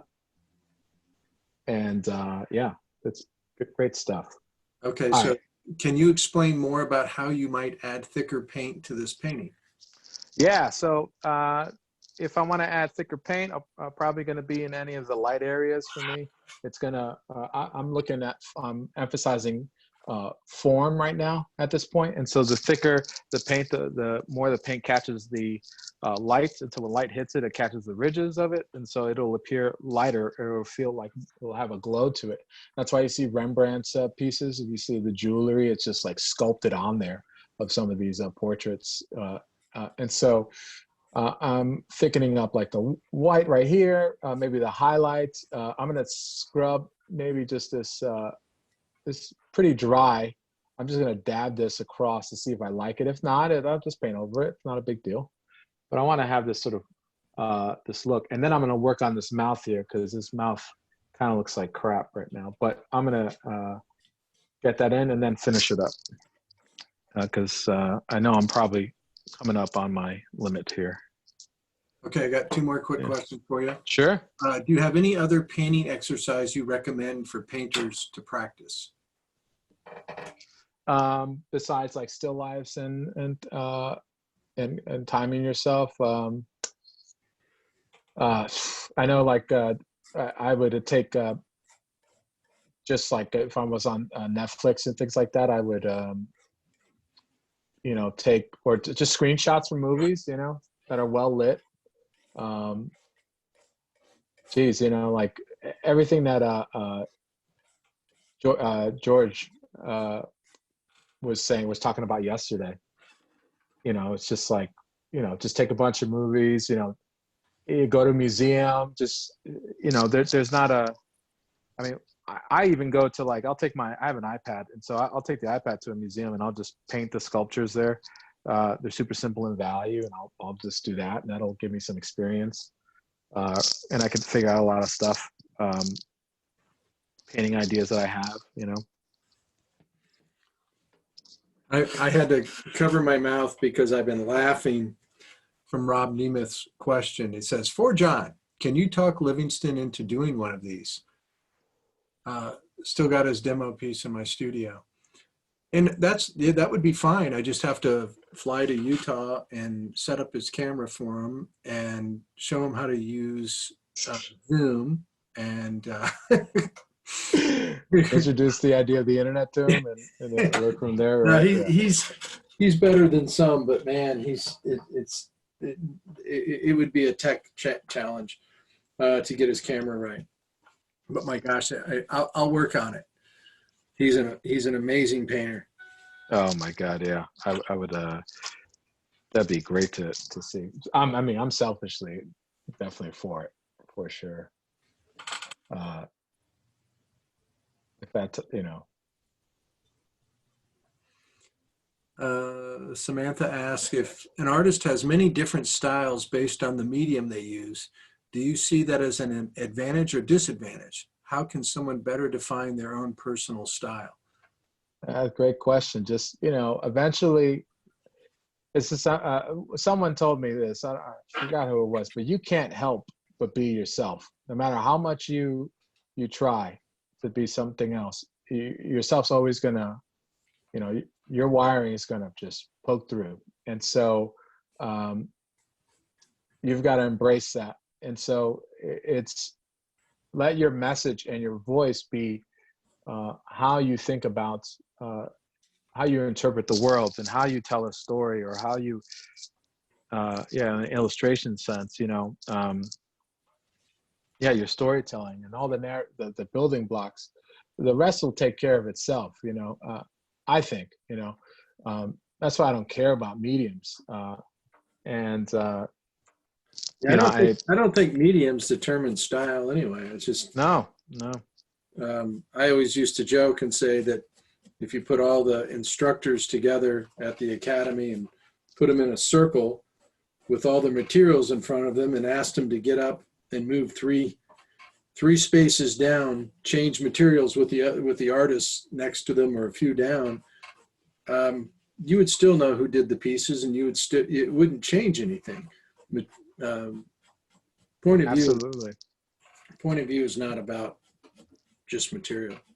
Look at you look at anyone that has that came from that type of thinking, like Ted Kinsella. Francis Vallejo is a classic example. You know, like you know, he does pretty much everything, and you could tell it to Francis Vallejo. You know, I saw, you know, Don Kilpatrick. I saw his drawings that you were showing, right? But he does, you know, all this like wood block cut stuff, and you could tell that it's his work. You know, between, you know, his, like, it looks like an acrylic or like a gouache that he was painting for the illustration isolation, and is, you know, I saw these like beautiful wood blocks of these block prints, I should say. I don't know the terms, you know, so I do apologize for that. But Lino cuts, or lino cuts, yeah, of like, you know, shoes, and it was like the same artist, and you can totally tell it's the same voice, you know.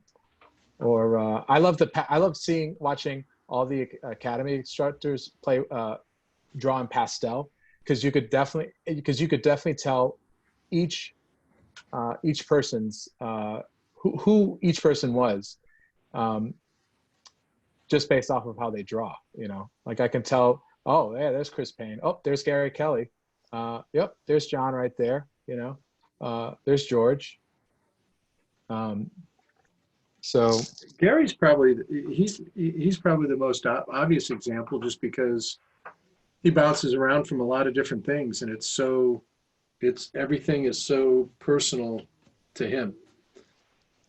Yeah, didn't he start like back in the day doing watercolors or something? It's I, something to I that saw extent. like almost barren story stuff that he did Yeah, with ink and glazes over the top. it's awesome.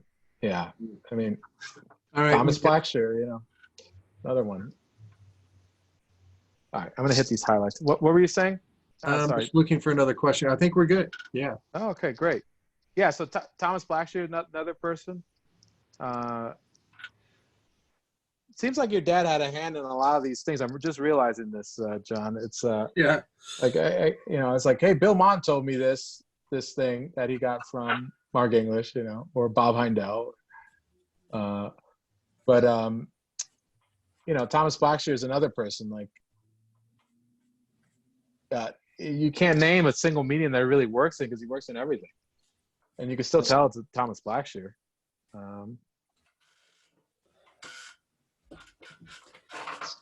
Well, it's interesting. Funny you say that. And your portrait, not in the attitude of way it's painted, although it could feel like a Thomas. It looks like Thomas. Thomas during his flat top days, right? Yeah. Yeah, man. That's what I'm talking about. Maybe I'm just aspirationally painting it so that I can, because I always wanted a flat top. But Tom's a wonderfully nice guy. And I was around him a lot when I was going to high school when he was interning with my father. wow. Yeah, great influence. Hall of Fame illustrator, just Yeah, recently inducted, which is awesome. well deserved. Yeah. For those of you who don't know, that the most recent group of Hall of Fame illustrators, is Barbara Neeson in there too? I'm not sure. It's like it was Drew Struzan, Thomas Blackshear, is it Mobius as well?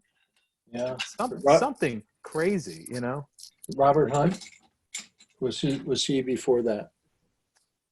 Oh, that's a good question. I'm not sure. I thought that was really recent too. There's another incredible artist that I ran into in San Francisco.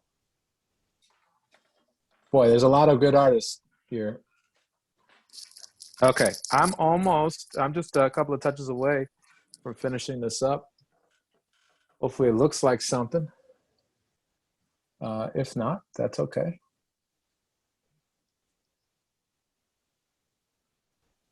I might work. No, I'm not going to work on it. I mean, I'll probably work on it after. But so right now, I'm taking these areas, especially around like the nose and stuff like that, and I'm just kind of like scumbling, almost like dried acrylic down over this some of these areas to get some of these kind of almost like a pastel effect, where it's like you kind of see one color but then you see another color. That's all it really is, and so I like the dryness of it, and I'm just dabbing it so that that can kind of come through. I don't want to make a shape. It's like a soft type of shape. I think that's where I'm kind of going for here. And then, let me do that really quickly, and then I'll finish it off with a couple of like the thick strokes that I promised. Thanks for everyone for sticking around for this. This is great. I'm having so much fun.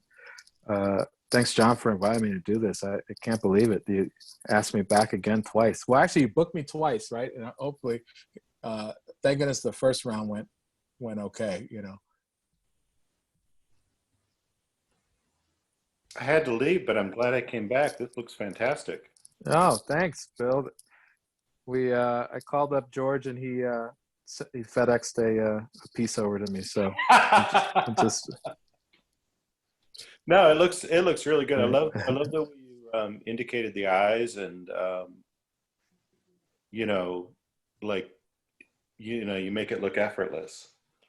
Oh man! I mean, thanks. But, yeah, I mean, just it can be so easy for me, at least, to labor over like some facial features and details and things. But I love how you've just put in a few strokes and just, they're the right marks. Well, I'm glad that that's coming through. I kind of was driving blind a little bit here because I haven't really stepped back and taken a look at the piece. So, which I encourage people to do. But this is a demonstration, so it's not, I would obviously take my time with different things. By the way, the difference between me in the studio doing a demonstration and me doing my own pieces, I basically follow the same steps, but I take a little bit longer to do them. Like maybe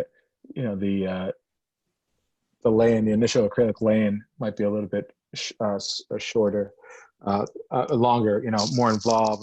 The lift outs, might be a little bit more nuanced, a lot more nuanced and things like that. But, again, that's just, it doesn't necessarily make it better. Trust me. I've seen time has really, when you get proficient enough, you realize time has more time doesn't mean a better piece either. So, and it's something that I think you were mentioned, when we were talking about Bill, like it was like, you have to, then you're learning about, when to stop, and so that's a whole nother set of problems that you have to experience and go through. All right, last bits of form, and then we'll do that little painterliness thing that I was promising, and then I'll sign it, and then we'll be good. George Pratt says, "I don't know how you can work with the halo around the figure. I can't do that." George, it's just it's talent, I guess. I'm not sure. It's something I'm born with. No, I gotta cover that myself too, because it's kind of distracted me. I was just trying to get you on the mic, man. Do whatever I can. Ouch. No, I mean, it's cool you can do it. It's like that. It's like I can't judge my harmony, Yeah, as I'm getting to the edge, I'm gonna need to just put in that background a little bit more. I was trying to get that thing that Mark English would do, that little halo thing, but it's not it's not the right painting for it at this point. So, but yeah, I mean, full disclosure, everyone, if you haven't seen George Pratt's demos, he does things in the, in all he does ways. No, he does like 3 times the amount of work. You can't, it's not enough that he does one awesome piece. He'll do 3 or 4 of them, while the first handful are drying, Oh man. George, I was going to ask you that piece, that tool that you have with the wire brush. Yeah. Did you make that? No, I bought it on I think Amazon. Oh my God. Okay. Yeah, just type in splatter brush. Okay. Yeah, it's, man. I wish I could say it was like cleaner than working with a toothbrush, but you get just as dirty with it. So and for those of you who never, almost too fine, Yeah. The brush is not as fine. So that between the two, you got it kind of covered. Oh man! If for those of you that don't know what we're talking about, George has this like device that allows him to just sort of like get this wonderfully random texture to splatter across an image. And you did that piece you did yesterday was like instantly toned it and gave it like all of the texture and tripled the detail of it too. You took a simple line drawing that you roughed out with you said a messed up brush and some white and dark acrylic, right? I mean, like, yeah, just using FW acrylic black. Abraham Morales just posted a link to it in the chat. Oh, thank you. Yeah, I'll have to check that out because that was like instantly. It just gave it so much value. And I'll tell you, I do that digitally, and it takes me like about 7 layers of like to get the random quality. Yeah, just to get it just right. Yeah, to make it feel random. Yeah, and it's just it's super cool that you can do that. Procreate does a good job of it with its little splatter looking brush. It's pretty fun. Hey, can I step in here for a second? No, anyway, Yeah.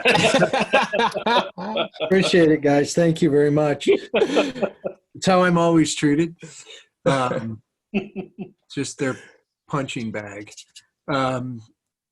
Could a couple things I just want to bring up. This is I know people still coming in, coming through the room, and okay. Yeah, this was presented by our illustration isolation events that we've been doing, sponsored by the Visual Arts Passage. Next week we have a great class with Brent Watkinson, color theory class that kicks off a week from today. I have a foundation class that kicks off a week from this coming Sunday. Ray, I can't thank you enough for doing this. This is fantastic. What you've done is terrific. And I'm kind of speeding through this because we will get booted out of this room. Okay. There's a time limit on it. Okay, cool. And I just want to thank you again for taking the time to out of your schedule to produce this thing. We already have a financial offer on it. So oh, cool. Awesome. I'm sure it will be gone before the day's up. Again, thank you. It's going to a great cause, and just if it wasn't even for the cause, it was just for the educational aspect of it. It was killer, but it's both. So thank you very much for doing this. Thank you, John. Thank you for everyone for joining me. I really appreciate it. Yeah, Ray, this is gorgeous, and I'm wondering, can you, if it's easy to, can you hold it closer to the camera just so we can kind of see the surface texture of it? Yeah, sure, no problem. Let's see here. Looking great, Ray. Oh, thanks, man. It's got such a presence to it. Oh, that is gorgeous. That's awesome, man. Man. really nice. And I put that background on just for George. Yeah. You really captured Miles, that intense look. Yeah, the intensity. Yeah. Like, thanks, stop looking at me. Right, stop looking at me, or what are you looking at? Kind of like it sees right through you, sort of thing. Yeah. Well, I'm glad everyone liked it. I really appreciate it. So I guess we're out of time, right, John? I think we're done. Yeah. Okay, cool. So the only thing I would do off camera is hit this with a a couple of strokes of acrylics and then sign it, and just to thicken up the paint. Jacob Lopez asked, do you blend the colors ever? So that scumbling that I was doing, that's that kind of blending, but it's really tile against tile for me because I like all of the colors to help inform it. Yeah. So it kind of vibrates. It's really, really nice. Cool. I love that the undercover, the color underneath, the underpainting coming through. Yeah, I'm glad that came through on that. Because I was hopeful that I was able to keep as much of that as possible. That's one of my favorite parts. Yeah. All right. Cool. All right, everybody. Well, thank you, everyone. Hey, everybody, thanks for joining us too. I mean, Bill and Chris and Scott and Brent and Dale and George. I think and whoever else I'm missing. Thank you all for joining us today. It's been great. And Ray, of course, thank you. I really, really appreciate it. My pleasure. Thank you, everyone. All right. We'll talk to you soon. See you, everybody. All right.